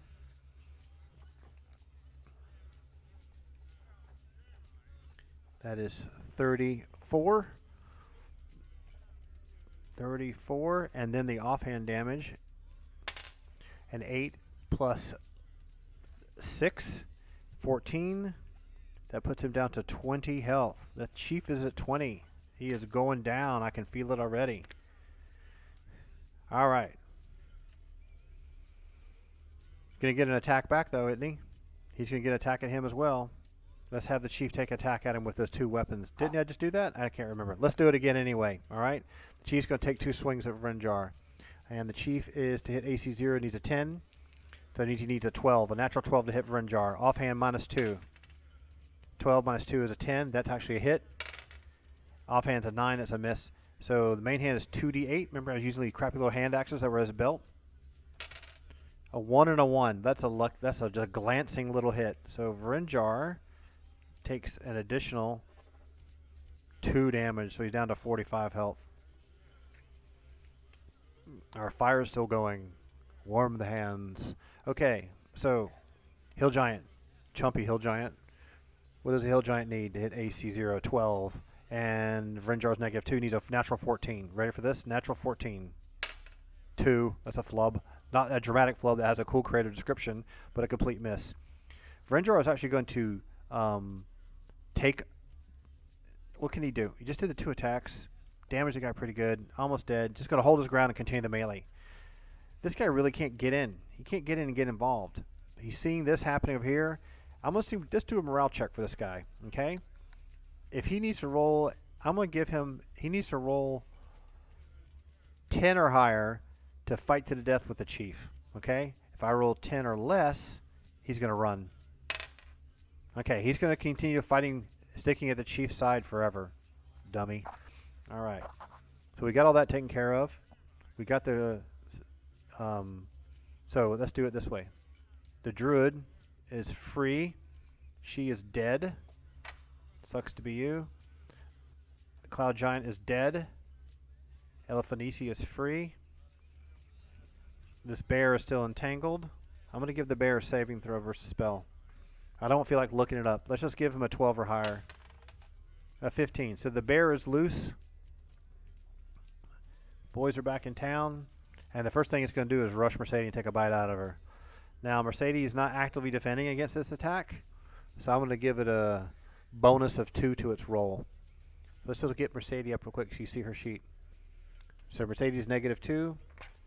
K-Bear needs a 13 to hit AC 0. That means he needs a 15 to hit her. I'll give him a +2 bonus, so he still needs a 13. So it's going to be 3 attacks. K-Bears are nasty. 2 slashes, 1 with each paw, and then a bite. So 13, right? 5, there's a slash miss. A 13 is a slash hit. And another bite, and a 9 bite misses. So the slashes are only 1d8. That's not too bad, especially your heavily armored girl and plate mail from Ket. 6. So that puts Mercedes down to 120. No problem. Just a flesh wound. All right. So now she knows she's being engaged from behind. He won't be able to get that kind of bonus again. I'm going to have her, as she's being hit, she's going to swing around this way, have the bear chase her, and then she's in a position to do something here. She's still maintaining the illusion. I'm going to have her take 2 steps and push the illusion back. Let's see if there's a morale break for these guys over here. These guys are all broke morale. Okay, all these guys here are terrified. What would these 2 dudes think? I'm watching all the big people die. I got dumb ogres over here who aren't very good. Drunk hill giant. Chief's damaged. The chief's wife's dead. The cloud giant's dead. We're going to have to roll here to save these. Let's save these. These 2 hill giants, let's give them a d20 roll. They got to roll a 10 or higher. Actually, yeah, a 10 or higher is very, very lenient. 50% chance. Okay, they stay with the fight. They try to push through. So they're going to push through the crowd and work their way up to here. And what would they do? Would they go for the illusion? Would they go for the illusion? Or they go for the little girl and just kill the cloud giant? And they know that if they run past the illusion, they would get a attack of opportunity. I'm going to say that they're going to take a swing at the illusion. They believe it's real. They think the drows have come back to betray them and that they lied to them the entire time. They would think that's all their plan, so they're going to go for that. So let's just go ahead and let them do a swing against AC 0. All right? So they only need to hit, because it's an illusion, it's not really a defending target.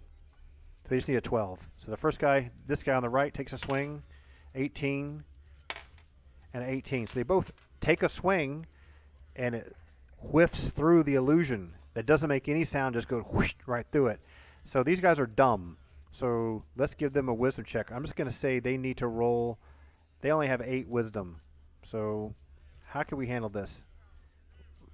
We usually use wisdom and then we do the intelligence check. Let's roll 3d6. They need to roll 8 or less to fail the wisdom check. That's a wisdom of 8 and intelligence of 8. 8 or less. Let's do first him. No way. His mind is assailed. He completely believes it's an illusion. And he still thinks that it's just some magic and trickery as to why his attack didn't hit. Let's do the other guy to the left here. Whoops, sorry about that. 8 or less. 8 or less. Nope. He believes it's still an illusion. Yep, and he still thinks that it's just magic and trickery. So they're engaged with the illusion. They're not doing anything yet. This is where an illusionist is at her best. She's at a good distance. She doesn't need to move. Elephantisi's going to take a step forward and whack this guy. So, what does she need?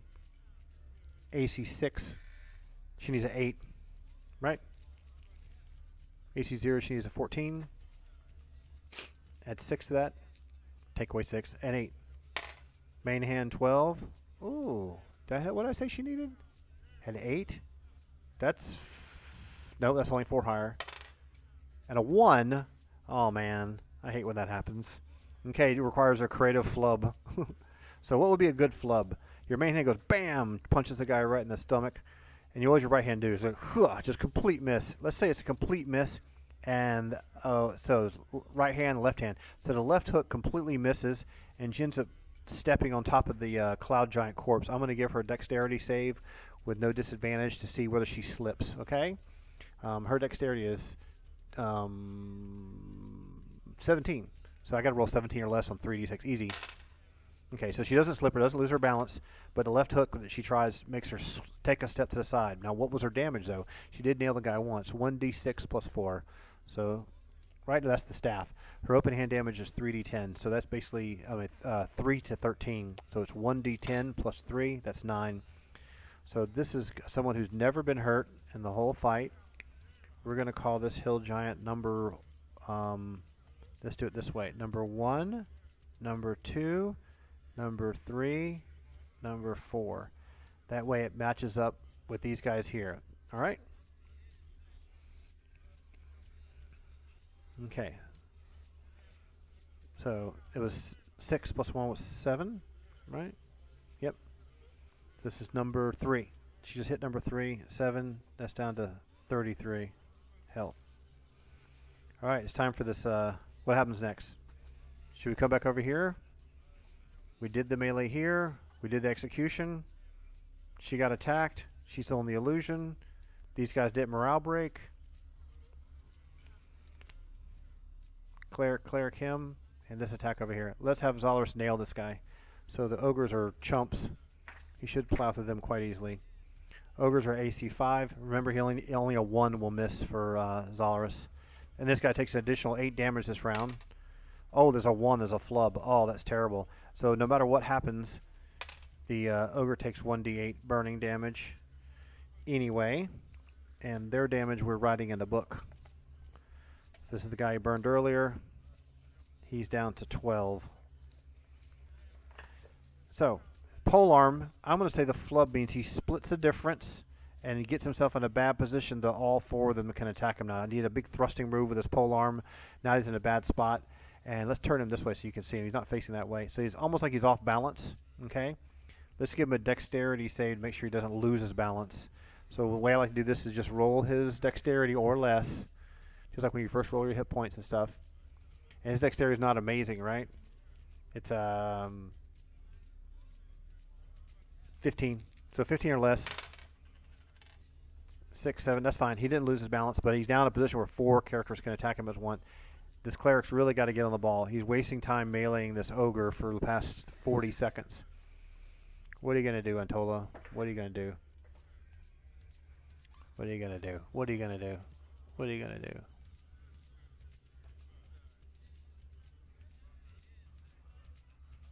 Just going to melee the guy. To hit AC 0, he needs a 10. These guys are AC 6. He needs a 4. A 4 or higher will hit. There's an 18. 2d4 plus 4. 3 and 3 is 6 plus 4 is 10. Does this kill that guy? Does it kill him? Does it kill him? Nope. He's down to 10 health. Long fight for him. Not a good move engaging in combat. He should have more offense, but he is a healer. He's mostly a healer oriented. Alright, so what do we got going on now? This has happened. These guys all get an attack on Zolorus. Let's go ahead and do that next, okay? 1, 2, 3, 4. So this is number 4, 3, 3, 2. Let's do the number 1. Alright, so what do they need to hit him? Do they even stand a chance of hitting him? -1. So ogres need a 13 to hit AC 0. They need 14 to hit him. So let's go 1, 2, 3, 4. Let's go go clockwise. 14. Nope. His attack. 16. Yes, 1 hit. 1d8 damage. Okay, there's an 8. Next one. 18. That's another hit. There's I use a different 8-sider to add it all up at the end. Oh, that's nasty. And then the last guy gets a swing. What is that? 5. That's a miss. So that is 15 damage to Zolorus. He has not taken a hit the entire fight, so he should be fine. Especially at 156 health. So Zolorus is 156 minus 15. 141. 141. He's doing fine. For someone of his skill set, it's just like being clumped in the arm and a bruise.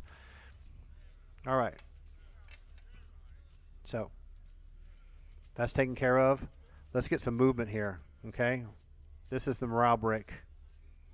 Everyone's just going to get the devil out of here and run out of this area. These guys are all running out. All running out. Running, running, running. This guy here, do you think he should try to fight? No, I think he's just going to run. This is a perfect opportunity. She's going to take 1 step, pull out the artifact, and drop an ice storm on these guys as they run down the hallway. It's one of those things you save. And remember, she can channel that for 3 rounds. Okay? 3 rounds of ice storm. 5d10 times 3 rounds. So to keep it fair, let's pull up the spell. Alright? Pull up the spell. Alright. I believe it's I think it's a it's a druid spell, isn't it? Let's just look on the web real quick. Let's do it this way. Alright.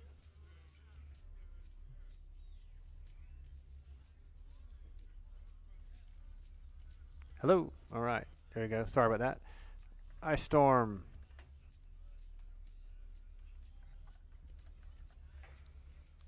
My player handbook is PDF. I don't feel like opening it.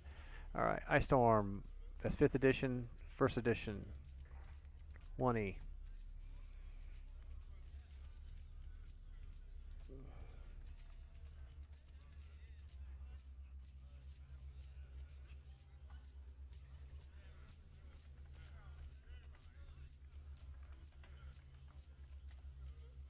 I just want to check for a save. There we go.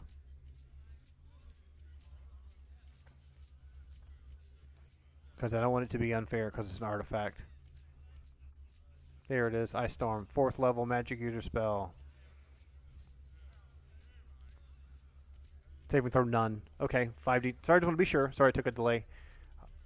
Alright, I'll be sure to remember that in the future. 5D10. 1, 2, 3. I only have 4D10. Where's our other 10-sider? 5D10. Oh, that's so nasty. 5D10. I've got 3 of them here. Where's my other one? Here we go. There we go. Alright, so this is 4D10.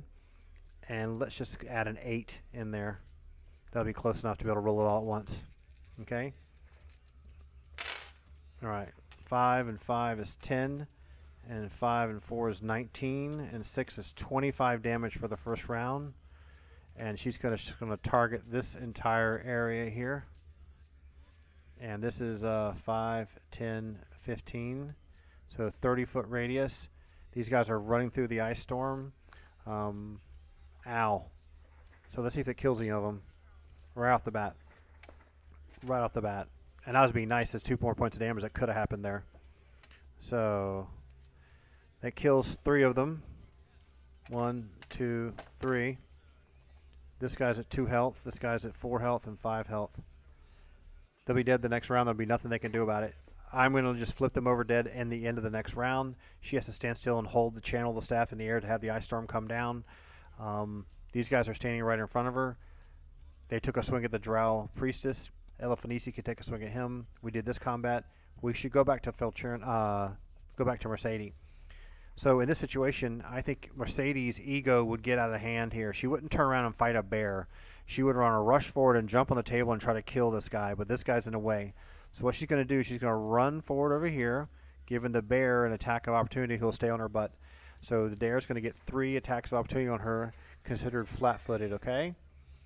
So flat-footed means no dex bonus. There is no major dex bonus. I'm going to give her an AC 0 for this because she's not actively defending. So healing's a 13 to hit her.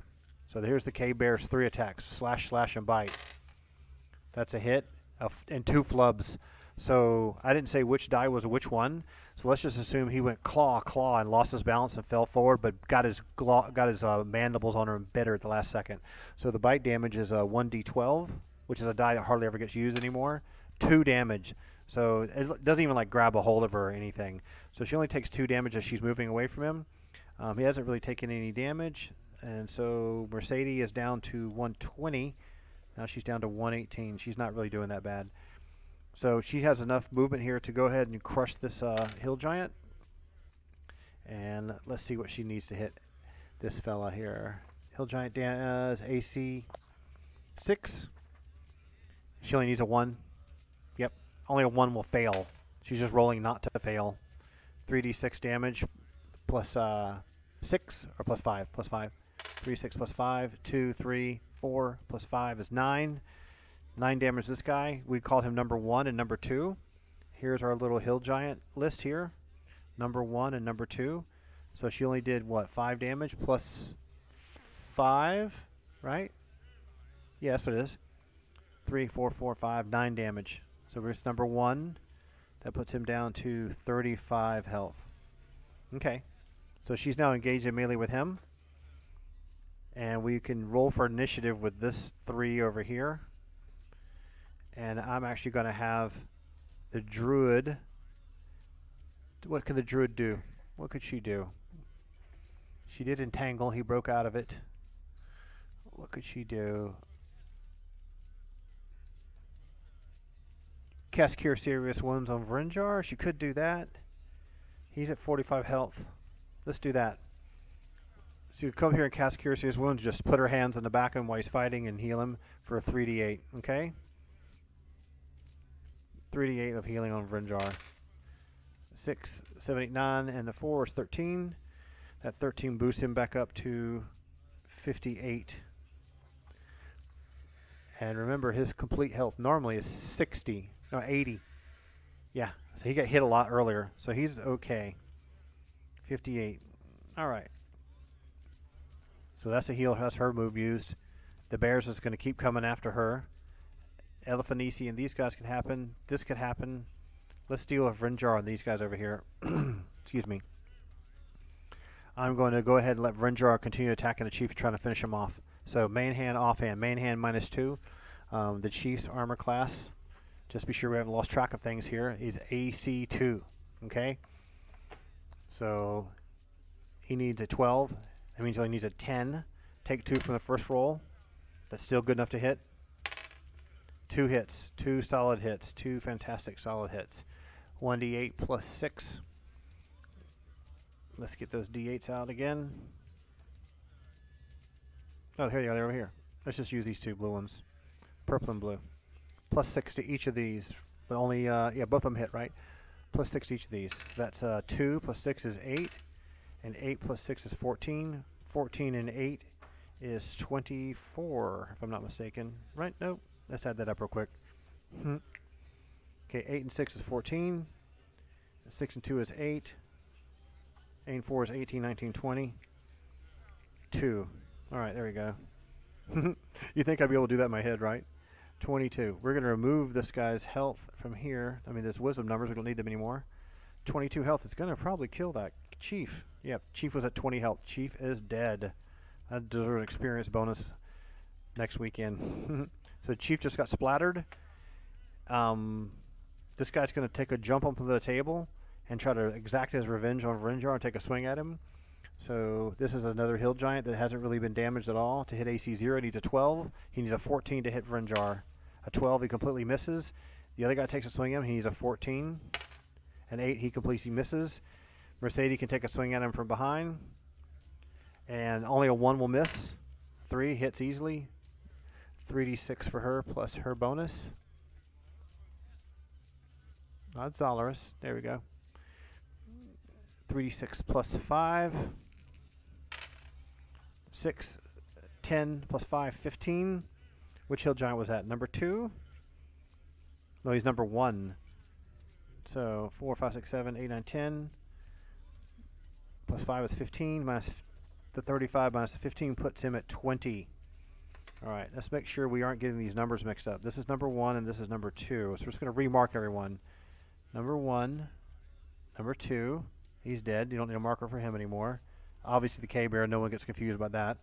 These guys are being ice stormed. In fact, they're all dead. None of them lived through that. I'm not going to roll it. These guys over here, this is number 4, number 3, number 2, and number 1 on the ogres. And this guy's almost dead. All right. So she did her action by healing. She just nailed him with a 2-handed sword, if I'm not mistaken, right? So that's all done. Let's go all the way back over here to Zolaris. He's still surrounded by scrubs. Hopefully he can start getting rid of them. Now he's surrounded by 4 of them. So he's going to just turn and hit the guy directly in front of him, which is number 3. So only a 1 will miss. An 8. This is where that 1d8 damage is going to go in again, plus the 1d10. There we go. 1d10 plus 5. 8 and 5 is 13. 1d8 fire damage, 3. 13 and 3 is 16. And that is one of the ogres. So many dudes on the screen. Oh my god, when they all die. Okay. This is number 3. Number 3 has not been damaged at all. So this was 13 plus 3 is 16. Minus 16 from this 30. Puts him at 14 health. Alright. Come on, Zolaris, you need to kill things faster than that. Let's get our cleric going, and then we'll do the counterattacks over here. Actually, we should do the counterattacks first before we forget. Let's do the counterattacks. I think these guys, if I remember correctly, they needed a 13 to hit AC 0. So they need 14s. So we're going to do number 1, a 14. Yes, that's a hit. That's 1d8 damage. He needs a 14. That's a miss. Number 3 needs a 14. That's a miss. Number 4 needs a 14. That's a miss. So Zolaris just took 8 damage, and that's it for him. Taking damage. Alright. Zolaris is a 141. He took 8. That puts him down to 133. Alright. So that's how that melee is completed. We still have our cleric over here with this hill giant number here. This should kill him. He's pretty low in health as I remember. Alright, so let's roll for initiative between the two of them because they've been going back and forth and back and forth. Let's give this hill giant, that's a 12 for his initiative roll. 4, 5, 6, 7, 8. The hill giant gets to go first. So the hill giant had no chance in hell to hit this cleric. No chance, no chance. They've been tied up in this a long time. So the hill giant needs to hit AC 0, only needs a 12. So you're going to need 16 or higher to hit because he's AC -4. 16 or higher. 17. So he actually hits him with 2d8 damage with a club. 5 damage. So it's the first time that Antola's been hit the entire melee. And he is 96. And that's -5. It puts him at 91. Okay. So now we're moving back over this way. Finished channeling the ice storm. These guys all slid to their death and skated down the road here. They're all dead. She's going to run. Oh, these two guys are right in front of her still. Elefanisi's just going to jump in here. Actually, you know what? She's got this guy right in front of her. She's just going to try to stun this guy right in front of her. Stay on the corpse of the cloud giant and try to stun him. She's just going to wrap up the artifact and then try to move through, but she would be in way of him. What should she do? They still believe in the Drow Priestess. She's going to stay behind the Drow Priestess. In fact, let's give these guys another swing at the Drow Priestess. Let's just say if they roll a 10 or higher, okay, that means they swing and swing right through it. Okay, both of them swing and swing right through it. Let's give them a save versus their wisdom. They need an 8 or less. 3, 4, 5, 6, 7, 8. Nope. Save versus wisdom on the other guy. Nope. Save for intelligence. Nope. Nope. Dummies are still fooled. They're just going to fight to the death. They think these drow have betrayed them. Now, Elefanisi. 2 attacks on the first guy right in front of her. Come on, let's get a stun now. Get a stun. You need it. You need to feel it. She needs an 8. Okay? Roll these 2 dice together. I should just give her the other one. That one's a bad color. Bad luck. Bad luck, D20. Here we go. Purple and blue. 8. A 1. And a 5. Oh my goodness. So that's the main hand punch. She loses her balance with the main hand punch. I'm going to give her a dexterity save to make sure she maintains her balance. Her dexterity is strength, intelligence, wisdom, dexterity 17. 17 or less. She maintains her balance. But she's out of position, and she actually jostles over here and gets in front of Obscura and almost bumps into Obscura in the process, but I don't think it's so... She didn't flub so badly that she hits her, but she's definitely out of position now. The hill giant actually changes attention to her now, too. That's that done. That's that done. The druid just healed. He's here. He's here. Let's do initiative with everyone in this area, okay? So we're going to give initiative for the bear separately. So here's the bear's initiative. 5, 6. Let's do a Mercedes initiative separate from the bear to see if she can react to the fact that the bear's trying to hit her from behind.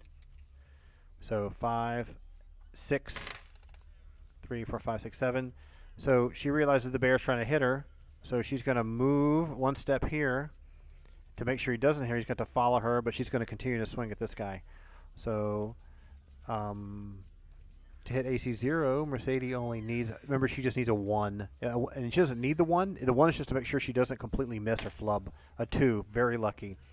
3d6 for her. Let's just use these 3 here.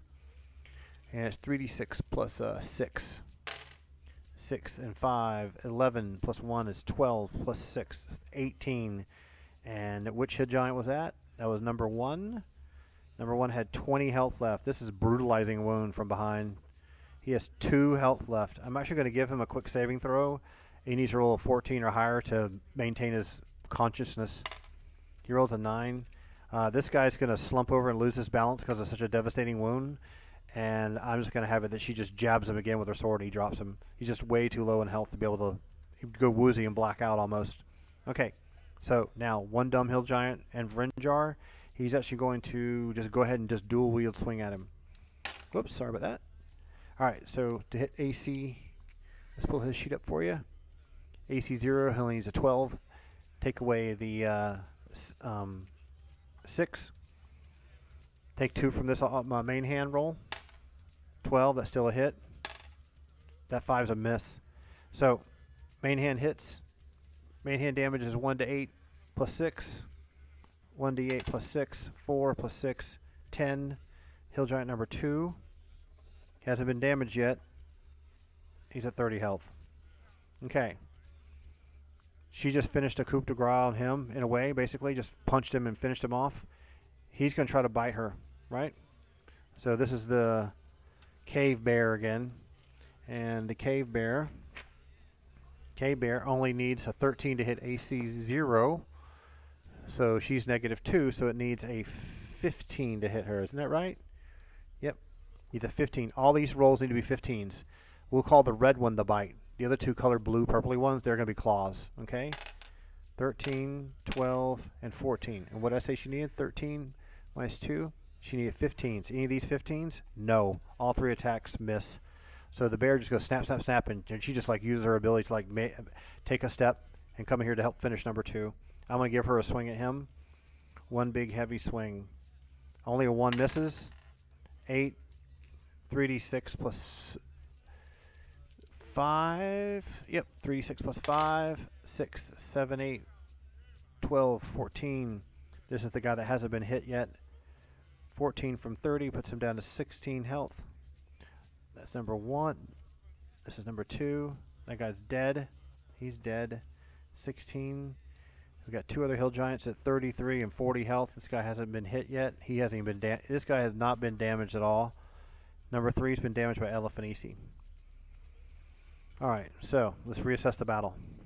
Zolorus is still stuck in a melee with a bunch of dumb ogres. Cleric still hasn't finished this target. She just finished wiping out these guys with the Ice Storm. Elephant Easy still chipping away at this one. He's totally ineffective. He's not killing anything over here. She's going to get him finished off. The Druid's going to actually take a step here and see what she can do. What could she do? Could she cast a spell and bomb anything? Like maybe call lightning? That would be a fun thing to do at this stage. So, sorry. I'm going to cast...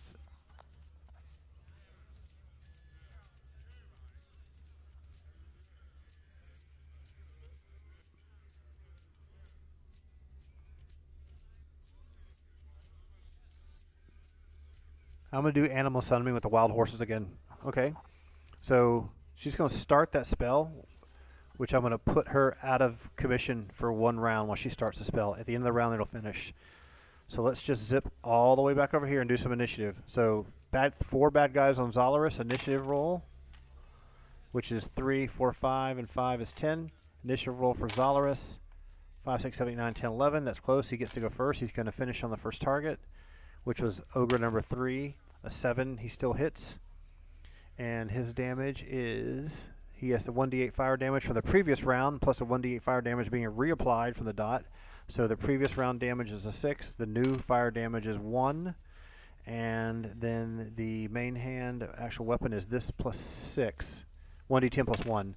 That's only 2. So 2, 6, 7, and 2 is 9. That's pretty fail damage. He doesn't get real solid hits on him. And that is Ogre number 3. But that obviously puts him down to 6 health. It's still good enough to almost kill him.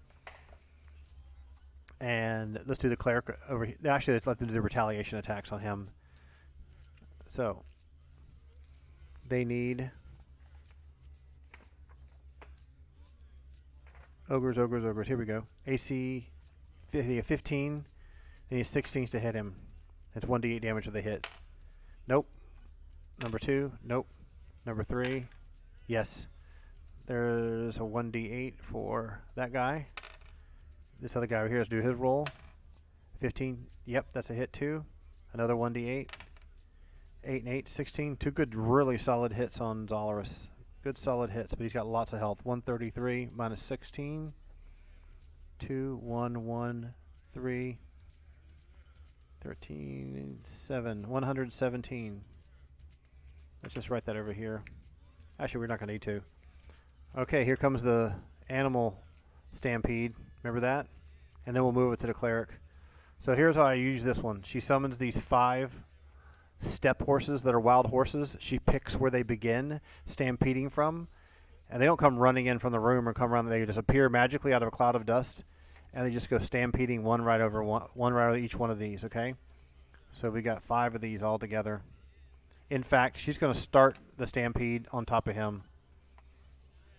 So, whoops, pulled the washer with it. This is a pretty nasty spell. In fact, let's do it this way. We have to do it one by one. I'm going to stack these guys up over here. 1, 2, 3, 4, 5. They're 4 hit dice guys. They need a 15 to hit, and they get 2 attacks. So the first one misses, continues stampeding, and then goes to hit him. Need 2 15s. Nope. And then continues stampeding. Goes to hit him. Nope. And then runs around here and has to circle around. This next one, need a pair of 15s to hit this guy. There's a 19 that hits him for 1d6. So he's taking 1d6. That's giant number 4. So let's put that here. Giant number 4 is at 40. He only took 2 damage. That puts him at 38. Now it's going to roll to hit this guy here. Needs a 15, a 2, and a 10. No. Land on top of him. 7 to 14. No. You're going to have to circle around. Swing back around. Next horse. On top of him. Need 15s. 20. Natural 20 double damage. We'll roll that right away. 1d6 times 2. It's only a 2. And that's number 4. That puts him down to 36. And the other 15, do you need a 15? Yep, that's a 19, plus another 1d6, 3. 36, 33. Moves through him, goes to the next target. Need a 15, no and no. Need a 15 to hit this one. 17 and 19, that's 2d6 damage. Just roll that from here. 1 and 1 is 2, that's not very powerful. That was ogre number 3. Ogre number 3, ogre number 3, where are you? Ogre number 3 is not... Ogre number 3 is one that's been damaged by Zolors a lot. Those are the hill giants. Ogre 3 is dead. So that kills him. Whoops. Horse has to circle around. We got 2 more horses to go. Nasty spell. Need a 15. There's a miss and a miss. Horse moves through. Goes to the next guy. Need a 15.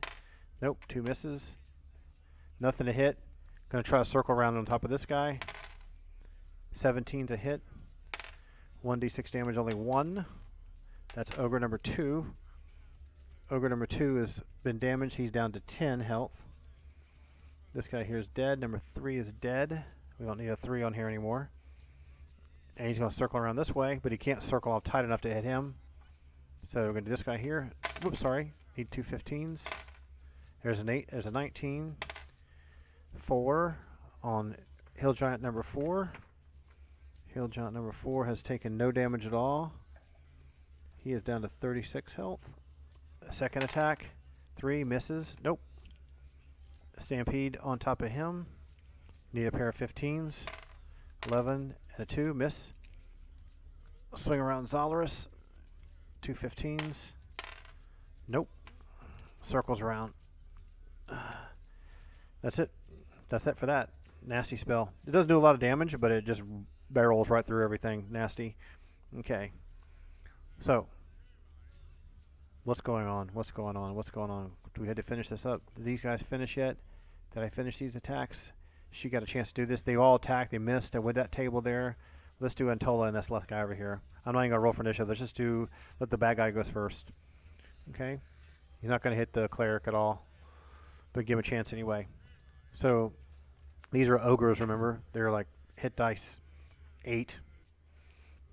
Hit dice 4, excuse me. They need a 15 to hit AC 0. They're going to need a 19 to hit him. Nope. Let Antola swing back.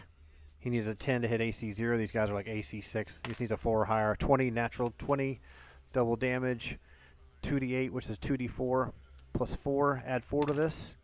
3, 4 plus 4 is 8. Hopefully that wipes that guy out. We're sick of him. Is he dead? Yep, that's him. He's dead. Finally. Took you that long to kill one drunk guy? She just kicked him. So much for being a cleric. Alright. Who's still alive? This is done. These guys are still in the illusion. Eliphanisi's still trying to melee these guys. She got her spell off. Let's get that removed from the board. 1, 2, 3, 4, 5 wild horses circling around. This one's going to circle back around here. Back around here. Back around here. Circle around here. Circle around here. But we'll do that after we handle this area over here. Bear coming up on Mercedes from behind. 3 attacks. Now for them to hit Mercedes, the cave bears are nasty. It only needs a 13 to hit AC 0, so it needs 15. So 3 15s will hit her. Correct? 13 plus 2, 15. All right, here we go. Any of these 15? No. Very lucky. One's a 1. So that's another bite flub. So I'm just going to have it circle and kind of bang into the meat bucket over here. I'm actually going to have Mercedes turn around and just cold cock this thing.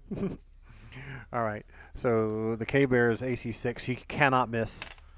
Only a 1 would miss. 3d6 damage for her. Let's pull these over here. 3d6 plus, I consider a bear, K-Bear, large. It's not human size, so it's plus 5. 3d6 plus 5. 6, 7, 8, 9, 10, 11, 12 plus 5 is 17 damage. This K-Bear has not been damaged. What is this again? 6, 7, 8, 9, 10, 11, 12 plus 5 is 17. Okay. So just do it this way. I believe that's 43 damage. Minus 17. 33. There you go. 33 damage. Not a bad hit. Not a bad hit at all. 33 damage. Cloud Giant is dead. Wife is dead. Chief is dead. All we got left is this cave bear on this sheet here. Chicken scratches forever. Eliphanisi's at 38 health. Okay. That's done. Frenjar gets a chance to wipe this guy out. He's number 2 ogre. Number 2 ogre, what is he at? Oh my goodness, he's like 3 health left or something. Let me just double check that, make sure I didn't make a mistake. I mean hill giant, excuse me. I keep saying ogre all the time. I must hate ogres secretly. Let's give Frenjar 2 swings to just dispatch this guy once and for all. Remember, the red one we're going to take 2 from because he's dual wielding. Okay, that's a 7. Does that even hit this guy? Does that even hit? AC 6 would be a 6. He needs a 6. So a 9 hits. Okay, the 9 does hit. That's a 7 though. And the offhand, it hits. So his damage is 1d8 plus 6. Let's give him 2 1d8s. Each of these is plus 6. Okay, this guy's dead. About time. Good lord. So she's engaged in melee. He's just going to leap over and get on the bear too. Eliphanisi's going to try and pock this guy in the face again.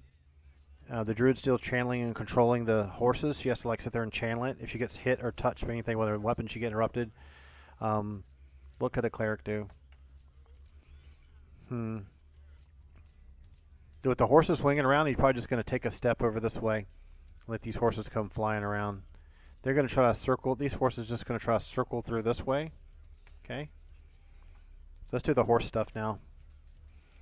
Let's start with the gray one that circles through here, and then they turn around. Actually, let's do these 3. We'll go this way. We'll go clockwise, okay? So 2 15s to hit. 2 misses. Circles through. It's too tight. I think that's too tight. It's going to end up this way. There's a 15. 1d6, 3. That's ogre number 4. Hill giant, excuse me. Hill giant number 4. That's 30, 33. And then he just runs past. The next one needs 15s. And this is all dissipated now, so we're going to get rid of this. Let's get rid of this after effect of this ice storm. Bunch of frozen ogres on the ground. Alright. And those were misses. Now these guys are coming this way. Alright, just going to hit him though. Need a 15. There's a hit and a miss, a flub miss. So only 1 damage. Wow. Hoof nicks the side of his face. So ogre number 4. It was at 27 health, and he's now at 26. That's the first one. Runs through. 18, one more hit. 3, 26 minus 3 is 23. He's at 23 health. And this other horse runs through. And I'm going to have the spell Dissipate. That's 2 rounds of that, and it's gone. So we're going to go ahead and kill this. Magnets. That's done. Alright, where are we? Where are we? That's been done. This has been done. This happened over here. They're changing targets. Elphanisi's punching this guy. The druid's controlling. She's recovering from the spell before she does something. The Ice Storm's done. She's still maintaining the illusion. She's having the illusion push this guy forward. So let's do a roll to hit on this guy because he believes illusion. And at this stage, you'll actually start doing damage to him if he doesn't understand that that's what's happening. So I'm going to give this a 15 or higher. Actually, let's roll it as if Obscura was doing the attacking. That's the fair way to do it. So to hit AC 0, she needs a 6. She only needs a 10 to hit him. So a 17. So I'm actually going to have this do 2d8 damage to this ogre because he believes illusion. He really believes he's being hit. So this is going to put... I keep saying ogre. It's a hill giant. So that's hill giant number 4. Hill giant number 4 is 33. Let's take away 5. Let's put him down to 28. Let's get our numbers done again with this guy. 4. This is 3, 4, 2, and 1. Take a step forward, hit him from behind. Elphanisi's going to double punch this guy again. Let's pull Elphanisi for that. There we go. And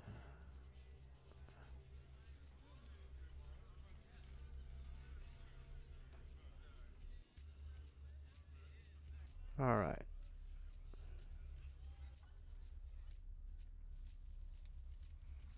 All right. Start with the delay. Need a drink of water. All right. So what she need to hit this joker?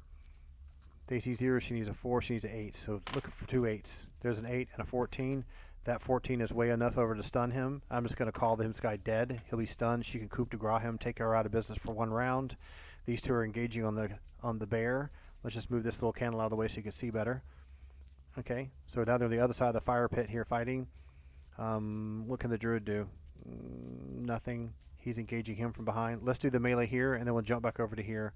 And then once Elphanisi has him killed, she'll have him come in. All right, so K-Bear and Vrinjar, let's do initiative. Only seems fair. K-Bear initiative. 6, 4, 15. That's really strong. Really strong roll. Really strong. Let's do it individually. Mercedes. Oh, 14. What is this? 11 and 4. It's a 15. Okay, a 15. So he goes first. She goes second. Let's see if Vrinjar can beat that with +2. 4 and 4 is 8. 9, 10, 11 plus 2, 13. 14. He's going to be tied with Mercedes. So these two go next, and he goes first. So with the Cave Bear, like I said before, this guy's nasty. But he's trying to hit Mercedes still. Fortunately, she's pretty well armored. -2 on her. Let me get a drink of water and then we'll keep going.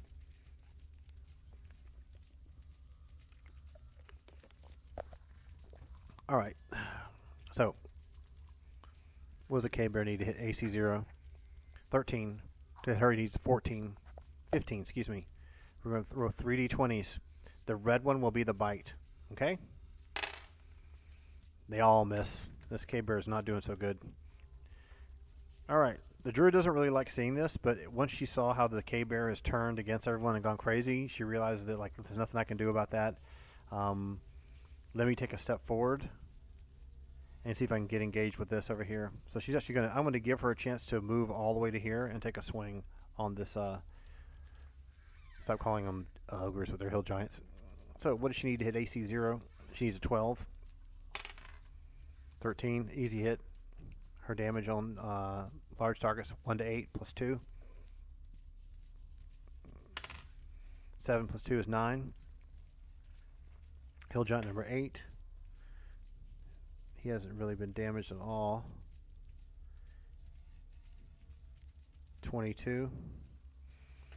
Okay, he'll jump number 4, excuse me. He was at 28, excuse me, my mistake. Do we take that D8 off the board? Okay. Let's put that down to 22. There we go. And she can't do it yet. These two are going to get attack on the bear. Let's do Varinjar's attack first, okay? The red is going to be -2 because he's dual wielding. That misses completely. 17 hits. Oops. And 17 is 1d8 plus 6. 1d8 plus 6, 1d8, 1d8, 1d8. There he is. 1d8 plus 6, that's a 7. That's a crap roll. And the cave bear, 6 damage to 33, 27. Getting pretty brutal. This Mercedes cannot miss unless she rolls a 1. That's an 18. Too bad it's not a 20. 3d6. And her bonus to damage, if I'm not mistaken, is plus 5. There we go. 3d6 plus 5. Come on, 18 plus 5. Ooh, 6, 7, 8 plus 5 is 13. Minus 13. 14 health on the cave bear. He's going down. It's just taking a while. Let's just keep the melee going. We're going to have the bear counterattack back. I'm not going to roll for initiative. We're just going to keep the rotation going in the same order. Okay, red is always going to be the bear's bite. He's staying on Mercedes. So to hit her, he needed a 15, if I'm not mistaken. 13 to hit 0. She's -2. He needs a 15. So look for 15s on this. 18, 18, 16. All 3 hits. That's nasty. So it's 1d8, 1d8, and a d12. So we're going to roll them all at once. If you're going to hurt somebody, you might as well do it with style. So 5, 6, 7, 8. 14 damage on Mercedes. But, was that 14 I said? 6, 7, 8, 9. Yeah, 14. That puts her down to 104. She'll be okay. She got plenty of health left. Alright. Let's have her counterattack. Can only miss on a 1. 12. 3d6 plus 5. 6. 11 plus 5. Goodbye, cave bear. Yep, he's dead. Finally. Oof. Renjar's going to use this opportunity to rush over here. He's going to slip between these two here. She just comes out of the coup de grace and engage the hill giant. And Elphanisi's just going to sleek around here and attack this thing from behind. But what I want to do is I want to give him an initiative roll because he's been fighting the illusion the whole time. When all 3 of these encroach him on, it's kind of like they're all starting over from scratch, okay? So here's number 4, Hill Giant Initiative. 8, 9. Here's initiative for this group, okay? I'm not going to do it individually. 9. Okay, they get to go first. Elphanisi moves the fastest. She's going to get 2 swings on this guy. To hit a Hill Giant, what does she need? To hit AC 0, she needs a 14. She only needs 8. So look for 8s on these 2 20s, okay? 18 and 8. So both of them hit. The 18's a stun. This guy's dead. I'm not even going to roll anything after that. I'll just tell you how long the stun is. Yeah, 5 times 6 is 30 seconds of stun. Lying on the ground stunned, you're dead. I don't care what you're going to do. So he's out of it. The room is filling up with blood slowly. These little numbers can go away. I'm going to give Mercedes a chance to 1, 2, 3, 4. Zolars is still tied up over here. Let's go back to this fight over here and give them 2 good melee rounds together. They haven't had a chance to do much. We've been overoccupied with over here, okay? Just to keep it fair. So, let's roll initiative with this business. With all the horses running around, all that kind of foolishness, let's see what happens here. Let's give the monsters, there's only 3 baddies left here. They're about to all get blown up. Let's give 6, 7, 8, 9, 10. And let's give Zolaris and Antola. Let's do it one step here. He's just going to turn and attack this guy, number 2, and Antola will get on him. Let's see what their initiative is. They've got to be 10, 5, 6, 7, 8, 9, 10, 11, 12. All right, good. They beat the initiative. Let's do the attacks. Zolaris can only miss on a 1. Hits this chode here, number 2, easily. Let's check on the health on him. Ogre health. Where's my ogre health sheet? Oh, here it is. Here it is. Okay. 22 health left. Number 2. Doesn't look good. Let's see, damage for Zalaris. 1d10 plus 1 plus the 1d8 plus the previous 1d8 when he hit him earlier. Or did he not? No, I don't think he actually hit him yet. I don't think he's ever hit that guy. So let's just get a fresh roll on that. So let's go 1d8 plus the d10. Where's our d10 at? Here it is. So this is plus 1. That's 10. And 1 point of fire damage. Oops, sorry. Is 11. Yep, 11. That puts him down to 10 health. So he's nailed him. Let's just say they've repositioned on top of the corpses during their melee to make it separated. This guy is going to have a decision to follow him. He's been fighting him the whole time, trying to get him down. He's going to try to flank him from the side, and he's just attacking him. He's not unaware, so I'm going to give him a bonus to hit. Should be too big of a deal, though. All right. All right, all right. Where we go? Where's Untola? Okay. 4 higher. 6. Easy hit. 2d4. Plus 4. 1, 2, 3, 4. Plus 4 is 8. This guy has been damaged previously. 15 health minus the 8. Puts him at 7. Alright, here's what we're going to wipe this up. This is going to be game over, man. We're going to have Elefantisi. We're going to do a backstab from him. Let's do the backstab first, right? Try to hit an ogre. AC 6. Almost got this wiped up. It only needs a 6. Take 2 from this first roll. Nope, that's going to be a miss. Main hand miss. Offhand completely flubs. Urgh, what a bad one. She's going to 2 attacks on her. She only needs a 14. She needs 8. Both these rolls are 8. If anything's over 12, they're a stun. There's a 12, there's a stun. Stun means death. He's dead. These 2 here, she can rush in, and Tola can disengage this way and give her a chance to come in and swing. She can only miss on a 1. That's a full hit. 3d6. And her damage bonus, there we go, is 5. 3d6 plus 5. 4, 5, 6, 7, 8, 9, 10, 11, plus 5, 16. And I'm going to call him dead. 1 guy left. Dead. He's just going to be dead. There's no way he'll live through that melee. He's surrounded. Okay. Illusion can dissipate. Everything in the room has been killed. Lots of chicken scratches. Look how many wounds I got. My whole left hand's got blue ink all over it. So, there's no evidence of the child in the room. Everyone's going to go around and make sure every single one of them is dead. Obscure's going to come up here and check the stuff on the table. Renjo's going to go around and make sure everything's dead, especially that cloud giant. Mercedes going to run check over here as well. She's very curious to see if there's any information. And Tola's going to go over here and just say, anyone needs healing, come to me. The Druid's like, that's a great idea. Rally around me for heals. Zalaris is going to come forward. He got damaged. Elefantisi got damaged. They're going to have a quick conversation about what we're going to do next. Obscure's going to check over here, and see if we can find any information. There's jewelry on the table, but there's no notes. There's no map. There's no additional information. It's just a drunken feast. Everyone's just drinking and eating. Everything in the entire room has been killed. There's nothing came in through the doorway. They wiped everything out. Good job. Long battle. Really long battle. When league battles like this will take a long time, especially a lot of people are missing a lot. So here's what they're going to do. There's been some wounds and some smarting, and a few spells have been done.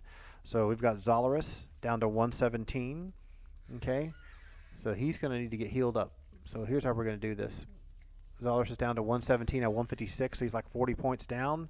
Elefantisi's down to 38 out of her 40 or so. She got healed in the fight, so she's not doing too bad. So she's pretty much full health. So Elefantisi's like, I'm ready to get out of here. She's over. That's going to go back this way. He's like, I'm a little wounded, but I'm okay. The Druid's like, let's get over here. And Tola's going to be over here. Frinjar, how is he doing? He got hit some. Frinjar got down to 58 out of 80. That's pretty nasty. He's wounded. She didn't get hurt at all. Mercedes got hit a couple of times, but nothing significant. I got these things logged down for experience. So they all rallied together. So listen, here's what we're going to do. We've killed everyone. There's no way to get rid of these bodies. And she's like, wait a minute, I have an idea. She's like, what do you mean you have an idea? I tell you what I can do. I can make an illusion in this room of the room burning, and if the whole room is on fire. And if anyone that comes in the room, they're going to see the whole feast has gone wrong and everything in the whole room is on fire. And then what we can do is then, I won't have to maintain it. What we can then do is get over here in a corner and rest up, and we can get some heals off and get some healing going. And I'll just maintain guard, and I'll maintain this illusion. So I'm going to go stand by this pole and cast this illusion over this entire area, okay? As if the entire area is on fire and everyone's on fire and burned to death. So if anyone happens to come wandering and walking into this area, they're just going to see flames and stuff everywhere. Here's an appropriate prop. Need more of those. So she's going to do that. That will buy them the time they need to get some heals off, take some potions, use a healing kit, get everyone healed back up to full. Won't be enough time to get your spells back. They're not going to leave the compound. But this will buy them enough time, but maybe like an hour or so. For us to wrap things up and then pick it up next week. Not next week. We'll pick it up maybe tomorrow night or so. We'll see. So I hope you had a good time. A lot of melee, a lot of intense killing on this one. Remember, the one story element I want you to not forget about is that they haven't gotten more information. Now remember, they all agreed, let's move this out of the way if I burn a book. They all agreed that this mount to the Glacial Rift of the Frost Giant Jarl is really important, but their number one priority, they all agreed, was they're going to continue looking for the child. So while they're having a conversation about that, they're thinking, you know what we should do, what we really should do, is keep searching this ground level before we go down. Because I don't know if you remember, they found a secret passage that went down to a level below, which is like a dungeon or cavern level. So everyone agrees on doing that. Obscura starts having fun doing her dancing, burning fire that doesn't even make any noise, just flames rising everywhere and burning everything. So if anything comes in the room, they're going to be like, oh my god, everyone's dead in the fire. So everyone's going to chill out here for a little bit and get healed up. Hope you had fun watching tonight's episode. I know it's a long one, but you know, sometimes the big battles like that, they take time to get done. So you gotta, if you're gonna kill them all, like all these dudes here got obliterated, every single one of those post-it notes are dead. So the chief is dead, the chief's wife is dead, the visiting cloud giant is dead. Searching his contents didn't reveal anything, so they can find the room that he stayed in. Maybe he has more details. And if you have any feedback or comments, feel free to leave it on YouTube. This should be uploaded by YouTube by the middle of the night tonight, and we'll see you again soon. Now remember, if you want to follow me on Twitter, what I'll try to do is every time we launch a live broadcast, it'll say when the broadcast goes live. Of course, you can also just follow my Twitch channel, and the Twitch channel will send you a notification as well. If you follow me on Twitch, it'll say blah, blah, blah is live. These events are usually going to, these game sessions will usually run in the evening. Central Standard Time, like after 10 or 9 o'clock at night. So if you're a late night bird on the East Coast or an early bird on the West Coast, be sure to dial in and check it out. I hope you had fun, and we'll talk to you next time. See you later.